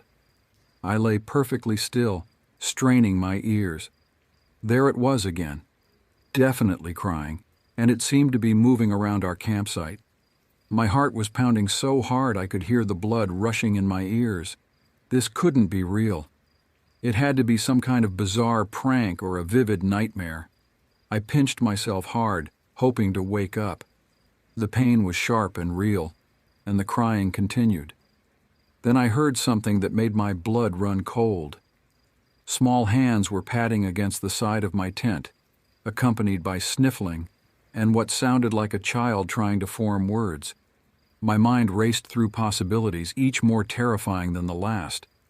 Was this some kind of supernatural entity, luring us out of the safety of our tents? Was it a lost child, somehow wandering alone in the wilderness in the middle of the night? Or was it something even worse, a trap set by someone with malicious intent? I don't know how long I lay there, paralyzed with indecision. The crying continued, punctuated by the sound of small feet shuffling around the campsite. I could hear my friends stirring in their tents, whispering urgently to each other. Finally, I knew I had to do something. Whatever was out there, I couldn't just ignore it. With trembling hands, I unzipped my tent, my imagination conjuring all manner of horrors that might be waiting for me.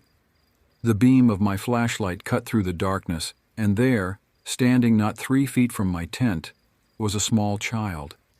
He couldn't have been more than 2 or 3 years old, wearing nothing but a diaper. His face was streaked with tears and dirt, his little chest heaving with sobs. For a moment, I just stared, my mind struggling to process what I was seeing. This was simultaneously better and worse than anything I had imagined. There was no supernatural monster, no sinister trap, just a lost, frightened toddler. But the reality of the situation quickly set in, bringing with it a whole new set of fears and questions. How had this child gotten here? Where were his parents? And what on earth was I supposed to do now? I stepped out of the tent, my friends emerging from theirs as well. We all stood there, a group of bewildered 20-somethings facing a situation none of us were prepared for. The child looked up at us with wide, tear-filled eyes, his lower lip trembling. Instinctively, I knelt down to his level, speaking in what I hoped was a soothing tone. "Hey there, little guy. Are you lost?" The child nodded, fresh tears spilling down his cheeks. Without thinking, I opened my arms, and he ran into them, clinging to me like a lifeline. As I stood up, holding the child, the full weight of our predicament hit me. We were miles from the nearest town, in a campground with no cell phone reception. The ranger station was closed for the night. We had no way to contact authorities, and even if we did, how would we explain our situation? My friends and I huddled together, speaking in hushed tones to avoid frightening the child further. We debated our options, each seeming more problematic than the last. We couldn't go door to door in the campground. Most of the other campers were likely asleep, and the idea of strangers approaching tents in the middle of the night with a child that wasn't theirs seemed like a recipe for disaster. We finally decided that calling the police was our safest bet. One of us would have to hike to the ranger station and use the emergency phone there. It wasn't an ideal solution, but it seemed like the most responsible course of action. Just as we were deciding who would make the trek, we heard footsteps on the trail leading to our campsite. A figure emerged from the darkness, a woman looking disheveled and frantic. The moment she saw us, relief flooded her features. "Oh, thank goodness," she exclaimed, rushing towards us. "How did you get out, sweetie?" The child in my arms immediately perked up, calling out, "Mama!" He squirmed in my grasp, reaching for the woman. I hesitated for a moment, a part of me reluctant to hand over the child without some kind of explanation or verification. But the woman's relief seemed genuine, and the child's reaction left little doubt that this was indeed his mother. As I passed the toddler to her, she smiled at us tiredly. "Thank you so much," she said, her tone surprisingly calm given the circumstances. "He's been figuring out how to unzip the tent. I thought I had it secured, but—" She trailed off, shrugging as if to say, "Kids, what can you do?" And then, as abruptly as they had entered our night, the woman and child were gone, heading back down the trail towards their own campsite. We stood there in stunned silence for a few moments, trying to process what had just happened. As the adrenaline began to wear off, we found ourselves laughing, a slightly hysterical release of tension. We spent the rest of the night around the rekindled campfire, too wired to sleep, dissecting every moment of our bizarre encounter. In the light of day, the events of the previous night took on an almost dreamlike quality. If it hadn't been for the muddy footprints around our tents and the lingering sense of shared experience among my friends, I might have been tempted to dismiss it all as a particularly vivid nightmare. As we packed up our campsite that morning, I found myself reflecting on the experience. At the time, it had been terrifying and confusing. But now, years later, as a parent myself, I see it through different eyes. I imagine that mother's panic when she realized her child was missing, her frantic search through the dark woods. I think about how easily a curious toddler can slip away in an instant, turning a peaceful family camping trip into a nightmare scenario. That night in the Arkansas woods taught me valuable lessons about the unpredictability of life, the importance of keeping a cool head in crisis situations, and the profound responsibility that comes with caring for a child. It's a story I've told many times over the years, each retelling bringing new insights as my own life experiences color my perspective. And every time I go camping now with my own family, I double-check the tent zippers before turning in for the night, just in case.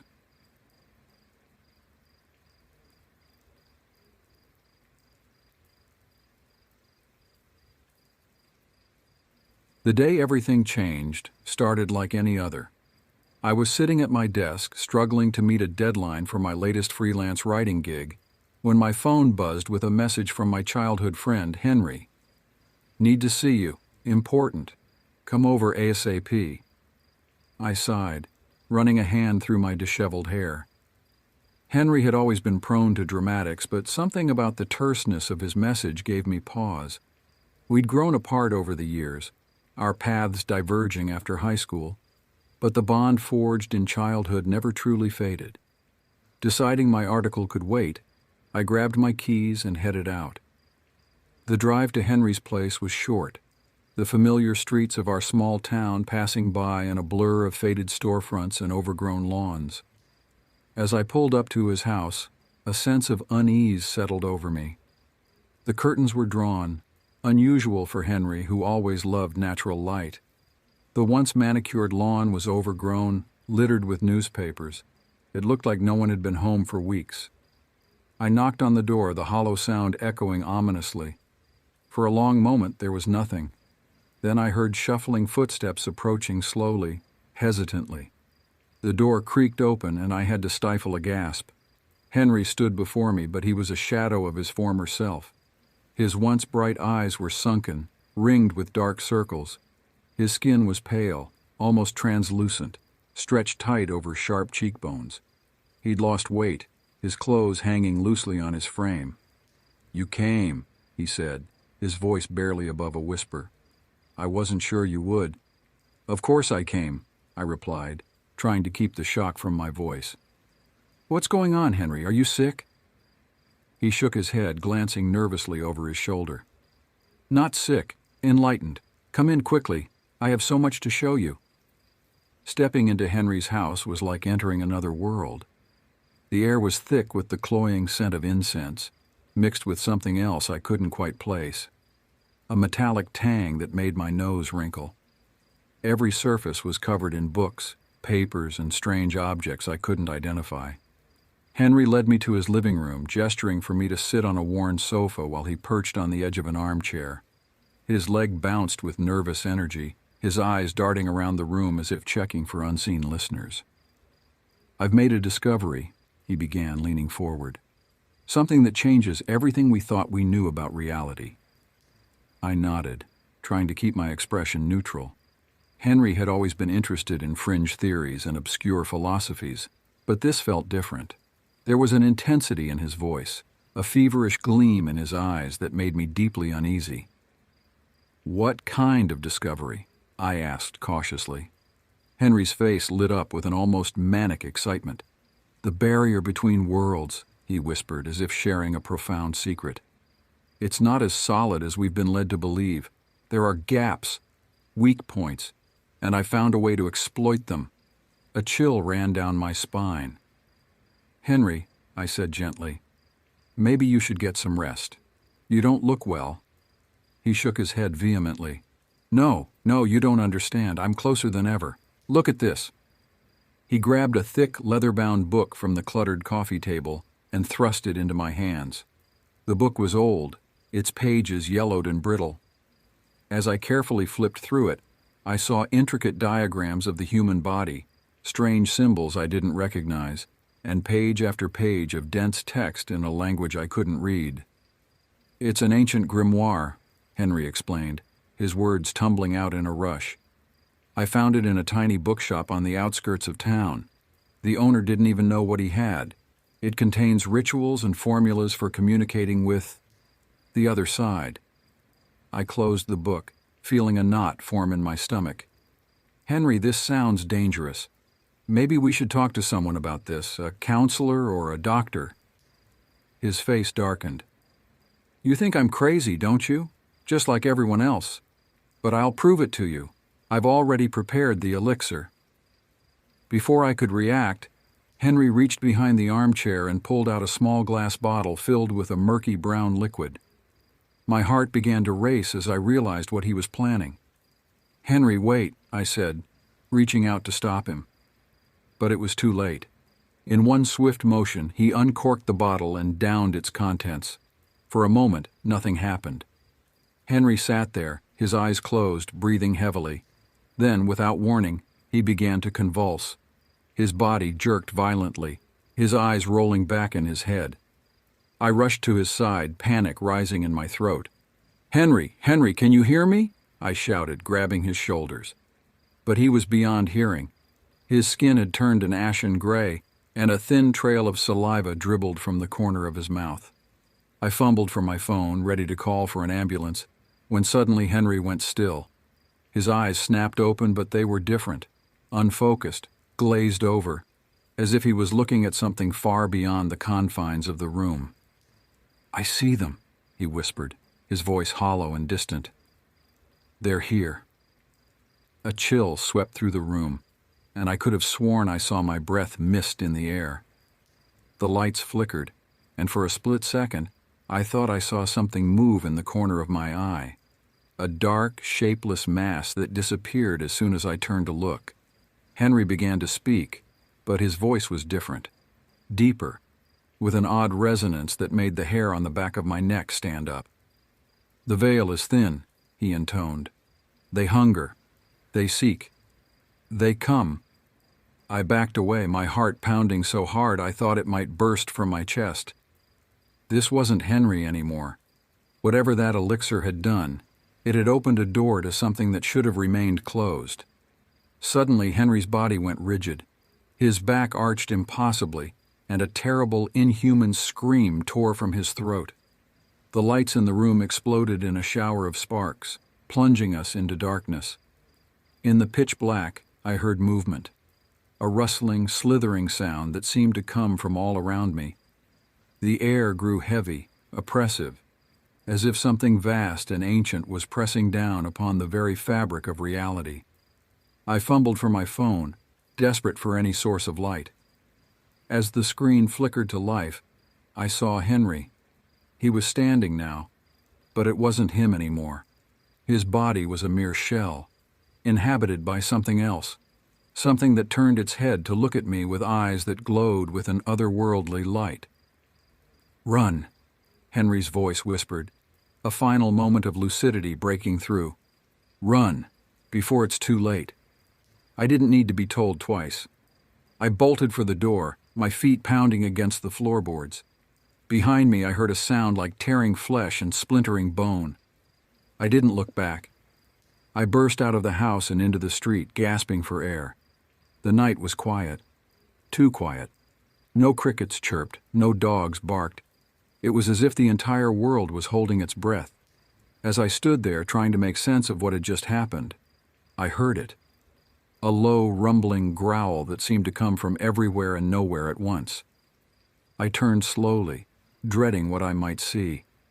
There, in the doorway of Henry's house, stood a figure. It was vaguely humanoid, but wrong in every conceivable way. Its limbs were too long, its joints bent at impossible angles. Its skin, if you could call it that, was a writhing mass of shadows and half-formed shapes. But it was the face that would haunt my nightmares for years to come. Where there should have been features, there was only a void, a darkness so complete it seemed to swallow all light. And yet, somehow, I knew it was looking at me. I ran. I ran until my lungs burned and my legs threatened to give out. I ran until the familiar streets of my hometown became an indistinct blur. I ran until I couldn't run anymore. When I finally stopped, bent over and gasping for air, I realized I had no idea where I was. The streets were unfamiliar, the houses dark and silent. It was as if I had stumbled into a different town entirely. I pulled out my phone, ready to call for help, but the screen remained stubbornly dark. The battery, which had been nearly full just minutes ago, was completely drained. A cold sweat broke out on my forehead as I realized I was truly alone. The sound of footsteps echoing on pavement made me freeze. They were slow, deliberate, coming closer with each passing second.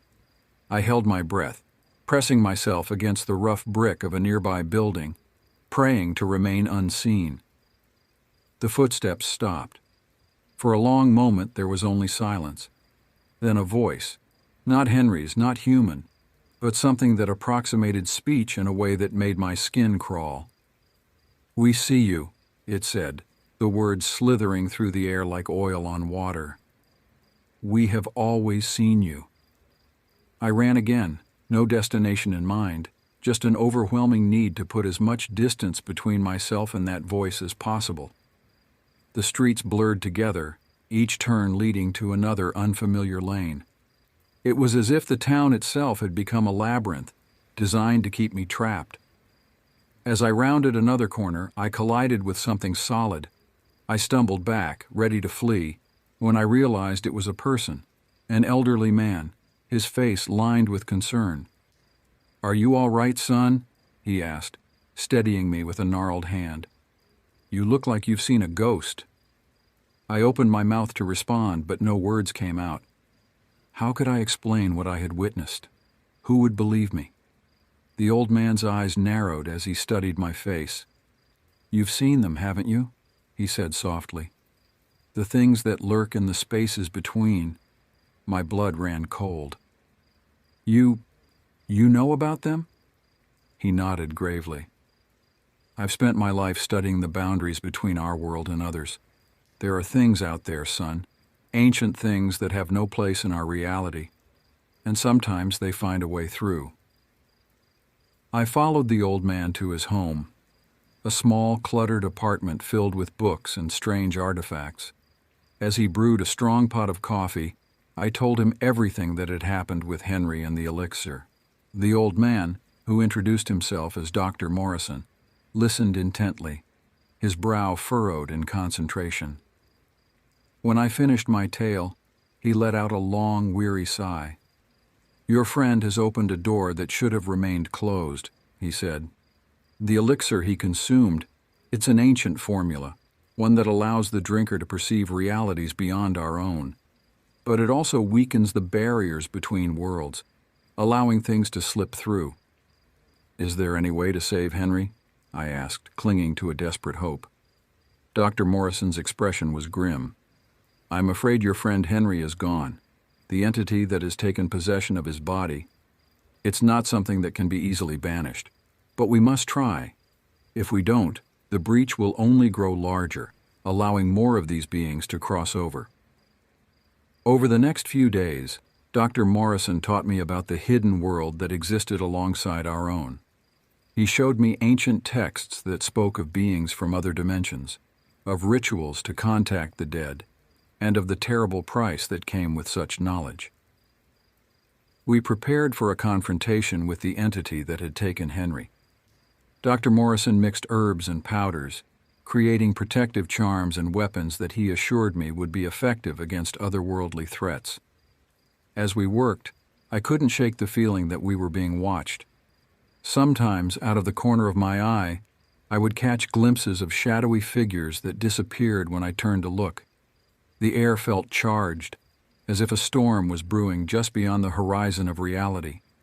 Finally, after what felt like an eternity of preparation, we were ready. We made our way back to Henry's house under the cover of night. The street was deserted, an unnatural silence hanging over the neighborhood. As we approached the house, I could feel the wrongness emanating from it. The windows were dark, but there was a sense of movement within, as if the shadows themselves were alive and writhing. Dr. Morrison placed a hand on my shoulder. "Remember," he said, his voice barely above a whisper, "no matter what you see or hear in there, do not let fear overcome you. These entities feed on terror. Stay focused on our purpose." I nodded, trying to steady my nerves. We approached the front door, which swung open at our touch with an ominous creak. The interior of the house was pitch black, but as my eyes adjusted, I could make out strange, undulating shapes in the darkness. Dr. Morrison began to chant in a language I didn't recognize, his voice growing stronger with each syllable. As he spoke, a soft light began to emanate from the charms he had created, pushing back the oppressive darkness. That's when we saw it, the thing that had once been Henry. It stood in the center of the living room, its form a nightmarish amalgamation of shadow and flesh. Multiple mouths lined its torso, each filled with rows of razor-sharp teeth. Its eyes, far too many to count, fixed upon us with a hungry gleam. "Henry," I called out, my voice trembling, "if you're still in there somewhere, please fight it." The creature that had been my friend let out a bone-chilling laugh. When it spoke, it was with 1,000 voices, each one dripping with malice. "Henry is gone," it said. "We are legion, we are eternal, and you are nothing but food for our hunger." It lunged at us with impossible speed. Dr. Morrison threw a handful of powder into the air, which ignited in a blinding flash. The creature recoiled, hissing in pain. What followed was a battle unlike anything I could have imagined. Dr. Morrison's chants grew louder, more insistent as he hurled charm after charm at the entity. I did my best to assist, using the weapons he had prepared.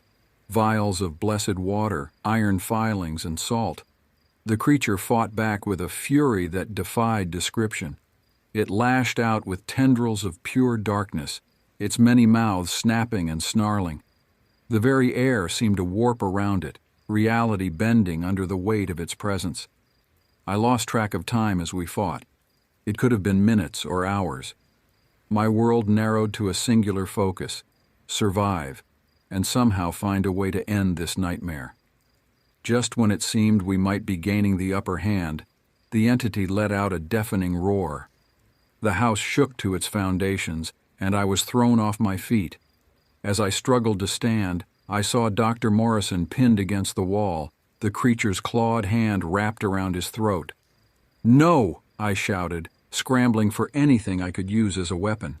My hand closed around a small vial, the last of Dr. Morrison's concoctions. Without thinking, I hurled it at the creature. The vial shattered against its back, and for a moment nothing happened. Then, the entity began to writhe and howl. Its form began to lose cohesion, melting like wax under an intense flame. Dr. Morrison slumped to the floor, gasping for air. He looked up at me, his eyes wide with a mixture of fear and awe. "The binding agent!" he wheezed. "You've bound it to this reality. Now we can banish it." With the last of his strength, Dr. Morrison began to recite an incantation. The words seemed to have physical weight, pressing down on the creature as it thrashed and screamed. I joined my voice to his, repeating the strange syllables as best I could. As we chanted, a rift began to open in the air, a tear in the fabric of reality itself. Beyond it, I caught glimpses of a realm so alien, so utterly wrong, that my mind recoiled from the sight. The entity that had been Henry let out one final terrible cry as it was drawn into the rift. For a brief moment I thought I saw Henry's face, the real Henry, looking out at me with an expression of profound relief. Then in a flash of searing light, the rift closed, and the house was plunged into silence. I helped Dr. Morrison to his feet, both of us trembling with exhaustion and the aftermath of adrenaline. We surveyed the damage. The house was in ruins, furniture splintered, walls scorched and torn. Dr. Morrison nodded slowly, his breathing still labored. "For now," he said, his voice hoarse. "But the barriers between worlds have been weakened. This won't be the last incursion we face." As we made our way out of the house, I knew that my life would never be the same. I had glimpsed a reality beyond our own, faced horrors that defied comprehension. And yet, I also felt a strange sense of purpose. Dr. Morrison placed a hand on my shoulder. "You have a gift," he said, "a strength of will that allowed you to face the unknown without breaking. If you're willing, there's much more I can teach you." I looked back at Henry's house, now silent and dark. The weight of what had happened, of what I'd lost, settled heavily on my shoulders. But I also felt a responsibility to protect others from the horrors that lurked beyond the veil. "I'm willing to learn," I said, my voice steadier than I felt.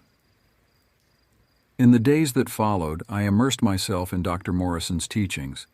We pored over ancient texts, practiced rituals of protection, and honed our senses to detect the subtle signs of otherworldly intrusion. But even as I learned, I couldn't shake the feeling that we were racing against time.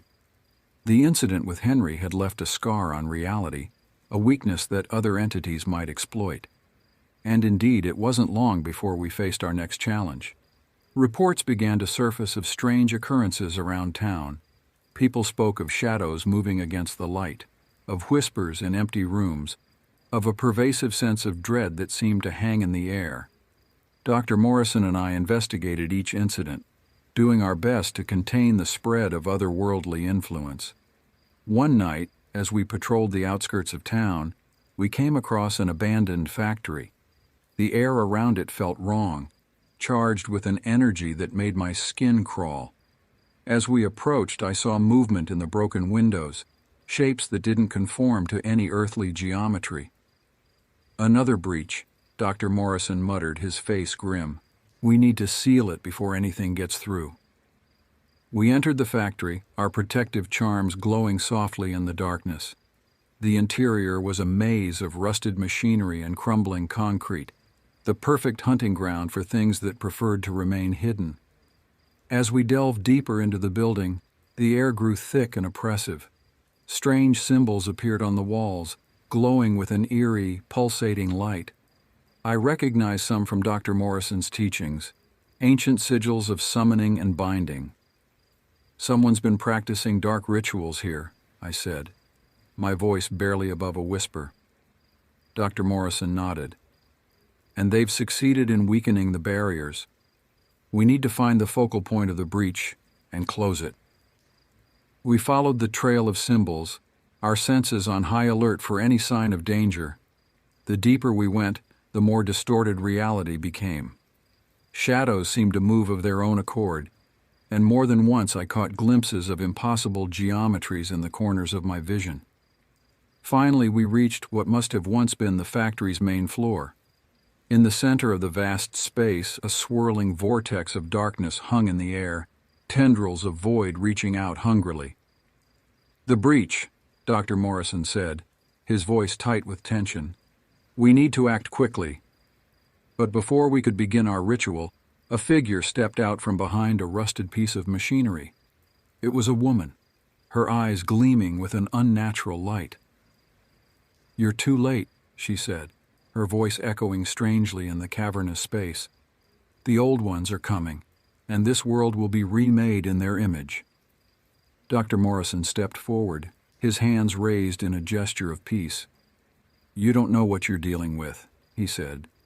"These entities care nothing for our world or the people in it. They'll destroy everything." The woman laughed, a sound that sent chills down my spine. "Destruction is merely transformation. We'll be elevated, become more than human." As she spoke, the vortex behind her pulsed, growing larger. Through it, I could see shapes moving, vast and terrible forms that my mind struggled to comprehend. "We need to close it now," I said to Dr. Morrison, readying the materials we had brought. The woman's face contorted with rage. "I won't let you!" she screamed, lunging towards us. What followed was a desperate battle, not just against the woman, but against the very fabric of reality. As Dr. Morrison and I worked to close the breach, she threw everything she had at us. Eldritch energies, summoned creatures of shadow, and her own considerable physical strength. The air crackled with energy, bolts of otherworldly lightning arcing across the room. The woman's summoned shadows clawed at us, their touch leaving burning cold in their wake. But we pressed on, our protective charms holding strong against the onslaught. As we neared the completion of our ritual, the woman grew more desperate. With a cry of fury, she threw herself at the vortex as if offering herself as a conduit for whatever lay beyond. "No!" I shouted, reaching out to pull her back. But I was too late. The vortex pulsed, and for a moment I saw through it clearly. What I witnessed in that instant would haunt me for years to come. Vast, alien landscapes, creatures of impossible geometry, and a sense of age and power that dwarfed anything in our world. The woman's body began to twist and change, warping into something no longer human. Her screams of pain turned to sounds of ecstasy as she was remade in the image of the things beyond. "We have to finish the ritual," Dr. Morrison shouted over the cacophony of otherworldly sounds. "It's our only chance!" With a final, desperate push, we completed the incantation. The vortex began to shrink, reality reasserting itself. The woman, or what she had become, let out a final, haunting cry as she was pulled back through the closing breach. In a flash of searing light, it was over. The factory floor was silent and still, the only evidence of what had transpired being the scorch marks on the floor and the lingering smell of ozone in the air. Dr. Morrison and I slumped to the ground, exhausted beyond measure. We had won, but the cost had been high. We had witnessed the true face of the threat we faced, and the knowledge weighed heavily upon us. As we made our way out of the factory, I knew that our work was far from over. The barriers between worlds were growing weaker, and there were others out there like the woman, seeking to bring about a transformation they didn't truly understand. But I also knew that we weren't alone in our fight. There were others out there, people like Dr. Morrison who had dedicated their lives to protecting our world from threats beyond comprehension. And now, I was one of them. As we drove back into town, the first light of dawn breaking on the horizon, I made a silent vow. No matter what it took, no matter the personal cost, I would continue this fight. For Henry, for the woman in the factory, and for all those who would never know how close our world had come to ending. The road ahead would be long and fraught with danger, but I was ready to face it. After all, someone had to stand guard at the edges of reality, keeping watch over the spaces between worlds. And now, that someone was me.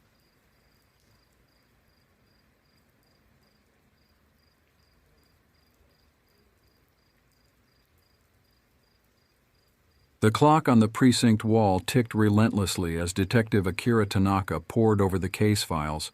4 months, 4 victims, and a city gripped by fear. Each body discovered in a different abandoned building, posed with an unsettling artistry, cause of death unknown. Her partner, Detective Zain Mirza, entered the room, his face grim. Forensics just called. They've found something. Akira looked up, a spark of hope in her eyes. What is it? They wouldn't say over the phone. We need to go to the lab, now. As they drove through the quiet streets, Akira's mind raced. This case had consumed her life, haunting her waking hours and invading her dreams. The victims seemed to have nothing in common, different ages, backgrounds, professions. Yet something or someone had connected their fates in this macabre tableau. The forensics lab was a hive of activity despite the late hour. Dr. Rin Chen, the lead forensic analyst, met them at the door, her usually calm demeanor replaced by barely contained excitement. "You need to see this," she said, leading them to her workstation. On the screen was an image that made both detectives pause. It was a microscopic view of a skin sample from the latest victim, but something was off. Amidst the normal cellular structure were tiny metallic objects glinting under the electron microscope. "What are we looking at?" Zain asked, leaning in for a closer look. Dr. Chen's voice was hushed, as if she could hardly believe her own words. "Nanobots, thousands of them, and they're still active." Akira felt a chill run down her spine. This case had just taken a turn into territory she never expected. As she stared at the screen, one thought echoed in her mind. Who could be behind this, and what were they trying to achieve? Akira's mind raced as she processed the implications of Dr. Chen's discovery. Active nanobots? In a dead body? How is that possible? Dr. Chen shook her head, her eyes never leaving the screen. "I don't know. By all rights, they should have shut down when the host died. But they're not just active, they're evolving." Zain leaned in closer, his brow furrowed. "Evolving? What do you mean?" "Watch," Dr. Chen said, tapping a few keys. The image on the screen began to move, showing a time-lapse of the nanobots over the past few hours. The tiny machines were indeed changing, reconfiguring themselves into increasingly complex structures. "This is unprecedented," Dr. Chen continued. "I've never seen anything like it. It's as if they're adapting to their environment, even without a living host." Akira felt a chill run down her spine. Could these nanobots be responsible for the deaths? "It's possible," Dr. Chen replied, "but that raises more questions than it answers. Who created them? How did they get into the victims? And why can't we find any injection sites or other means of introduction?" Zain's phone buzzed, breaking the tense silence. His face paled as he read the message. "We've got another one. Body found in an abandoned church on the outskirts of town." Akira nodded grimly. "We need to go." "Dr. Chen, Can you keep analyzing these nanobots? And please, keep this under wraps for now. If word gets out..." "I understand," Dr. Chen said. "I'll keep you updated on any developments." As they drove to the new crime scene, Akira's mind was in turmoil. Nanobots that could survive and evolve after their host's death. It sounded like something out of a science fiction novel. Yet the evidence was right there, under Dr. Chen's microscope. The abandoned church loomed before them, its spire a dark silhouette against the night sky. As they approached, Akira couldn't shake the feeling that they were walking into something far bigger and more dangerous than they had ever encountered before. Inside, the scene was hauntingly familiar. The body was posed in the center of the nave, arms outstretched as if in supplication. The victim's face wore the same serene expression they had seen 4 times before. As Akira surveyed the scene, something caught her eye. There, on the victim's neck, was a tiny mark she hadn't noticed on the previous bodies. She leaned in for a closer look. "Zane!" she called, her voice tight. "Look at this!" Her partner joined her, squinting at the mark. It was barely visible, but under their flashlights they could make out a tiny symbol etched into the skin. A stylized hourglass. "What do you think it means?" Zane asked. Akira shook her head slowly. "I don't know, but I have a feeling we're running out of time to figure it out." As the forensics team began their work, Akira stood back, her mind racing. Nanobots, evolving machines, mysterious symbols. The pieces were there, but she couldn't see how they fit together. Not yet. One thing was certain. This case was far from over. And as the first light of dawn began to creep over the horizon, Akira Tanaka knew that she was standing on the precipice of a mystery that could change everything. As the forensics team continued their meticulous work, Akira stepped outside the church, needing a moment to clear her head. The cool morning air did little to calm her racing thoughts. She pulled out her phone, hesitating for a moment before dialing a number she hadn't used in years. "Hello?" a groggy voice answered. "Dr. Yamamoto, it's Akira Tanaka. I'm sorry to wake you, but I need your expertise." There was a pause on the other end. "Detective Tanaka, it's been a while. What's this about?" Akira took a deep breath. "Nanobots. Active, evolving nanobots found in dead bodies. Does this sound like something you've encountered before?" The silence that followed was deafening. When Dr. Yamamoto spoke again, his voice was tense. "Where are you? We shouldn't discuss this over the phone." An hour later, Akira and Zane were seated in Dr. Yamamoto's cluttered office at the university. The aging scientist paced back and forth, his face a mask of concern. "What you're describing," he said, "sounds remarkably similar to a project I worked on years ago. A top-secret government initiative called Project Lazarus." Zane leaned forward. "Project Lazarus? What was its purpose?" Dr. Yamamoto sighed. "To cheat death itself. The idea was to create nanobots that could repair cellular damage, fight disease, even restart a stopped heart. But the project was shut down when we couldn't control the nanobots' evolution. They became unpredictable." Akira felt a chill run down her spine. "And now they're showing up in dead bodies across the city. How is this possible?" "I don't know," Dr. Yamamoto admitted. "All our research was supposedly destroyed. But if someone got their hands on it, if they've managed to restart the project..." He trailed off, the implications hanging heavy in the air. As they left the university, Akira's phone buzzed with a message from Dr. Chen. "You need to see this. Come to the lab immediately." At the lab, Dr. Chen's face was pale as she showed them her latest findings.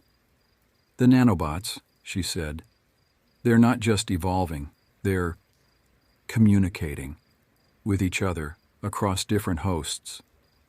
"What are you saying?" Zane asked, his voice barely above a whisper. Dr. Chen's hands shook slightly as she pulled up a new image on her screen. It showed a complex network of signals passing between the nanobots and different victims. "It's like they're forming a hive mind," she explained. "And there's more. Look at this." She zoomed in on one cluster of nanobots.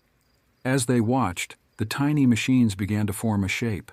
It was the same stylized hourglass symbol they had found on the latest victim's neck. Akira felt her heart racing. It's not just a symbol, she realized. It's a signature.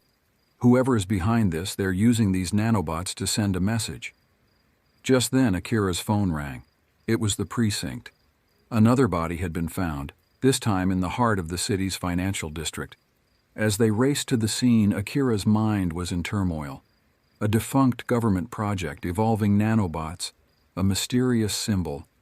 The pieces were starting to come together, but the picture they formed was more terrifying than anything she had imagined.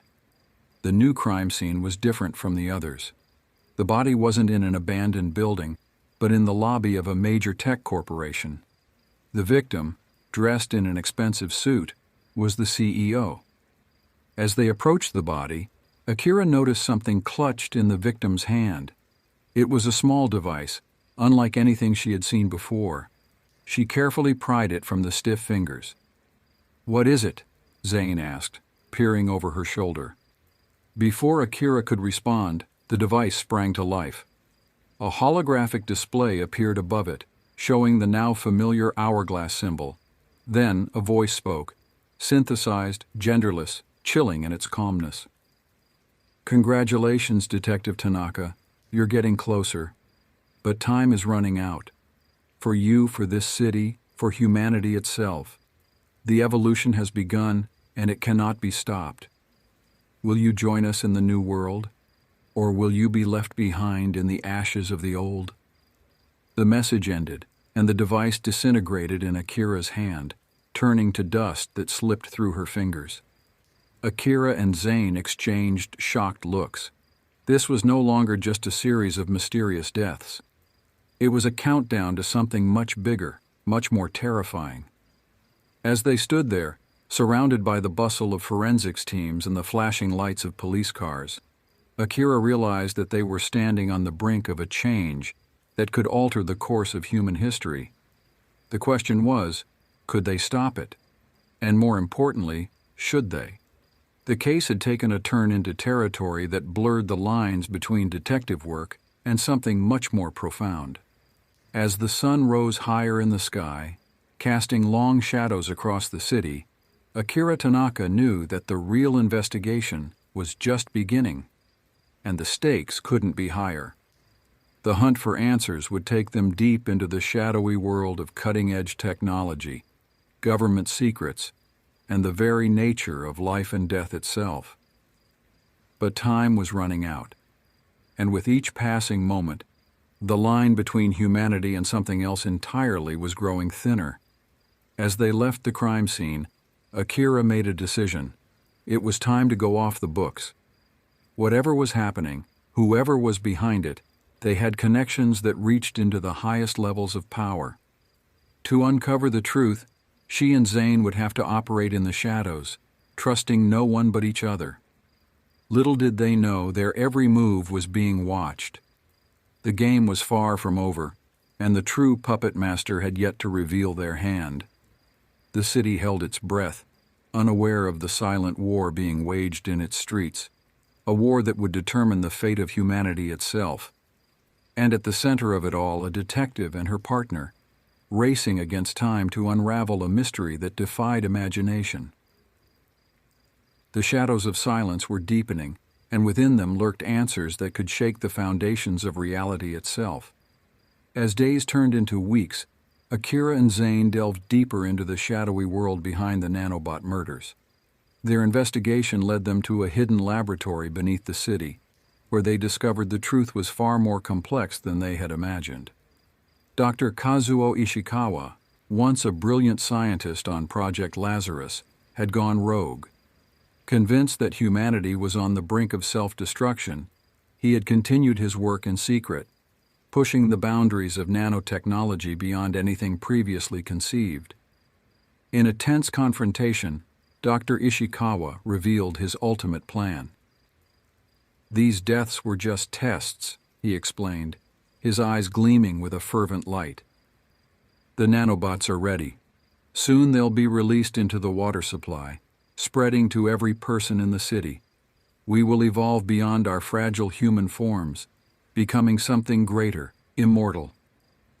Akira and Zane realized they were racing against time. As they fought to stop Ishikawa's plan, they uncovered a network of conspirators reaching into the highest levels of government and industry. The final showdown took place in the city's main water treatment plant. As Ishikawa prepared to release his nanobots, Akira and Zane, backed by a loyal team of officers, staged a desperate raid. In the chaos that ensued, Zane was injured, taking a bullet meant for Akira. As she knelt beside her partner, Akira faced a terrible choice. Ishikawa offered her a vial of advanced nanobots, promising they could save Zane's life. "Join us," Ishikawa urged. "Be part of the new world we're creating." For a moment, Akira wavered, but then she saw the fear in Zane's eyes, reflecting her own doubts about the ethics of Ishikawa's vision. With a heavy heart, Akira made her decision. She smashed the vial and moved to disable the nanobot release mechanism. "Our humanity, with all its flaws, is what makes us who we are," she told Ishikawa.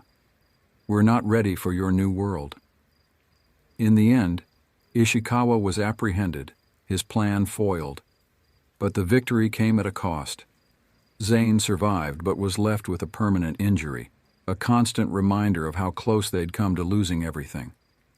As the case closed, Akira knew that the world had changed.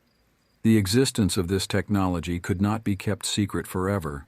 Society would have to grapple with the implications of nanobots and the power they represented. Months later, as Akira stood on her balcony watching the city lights, she reflected on the case that had changed her life. The shadows of silence had been broken, but new questions loomed on the horizon. How would humanity handle the power to reshape life itself? Only time would tell. For now, Akira took comfort in the small victories: lives saved, a partner recovered, a city still human. Whatever the future held, she would face it with the same determination that had seen her through the darkest days of the investigation.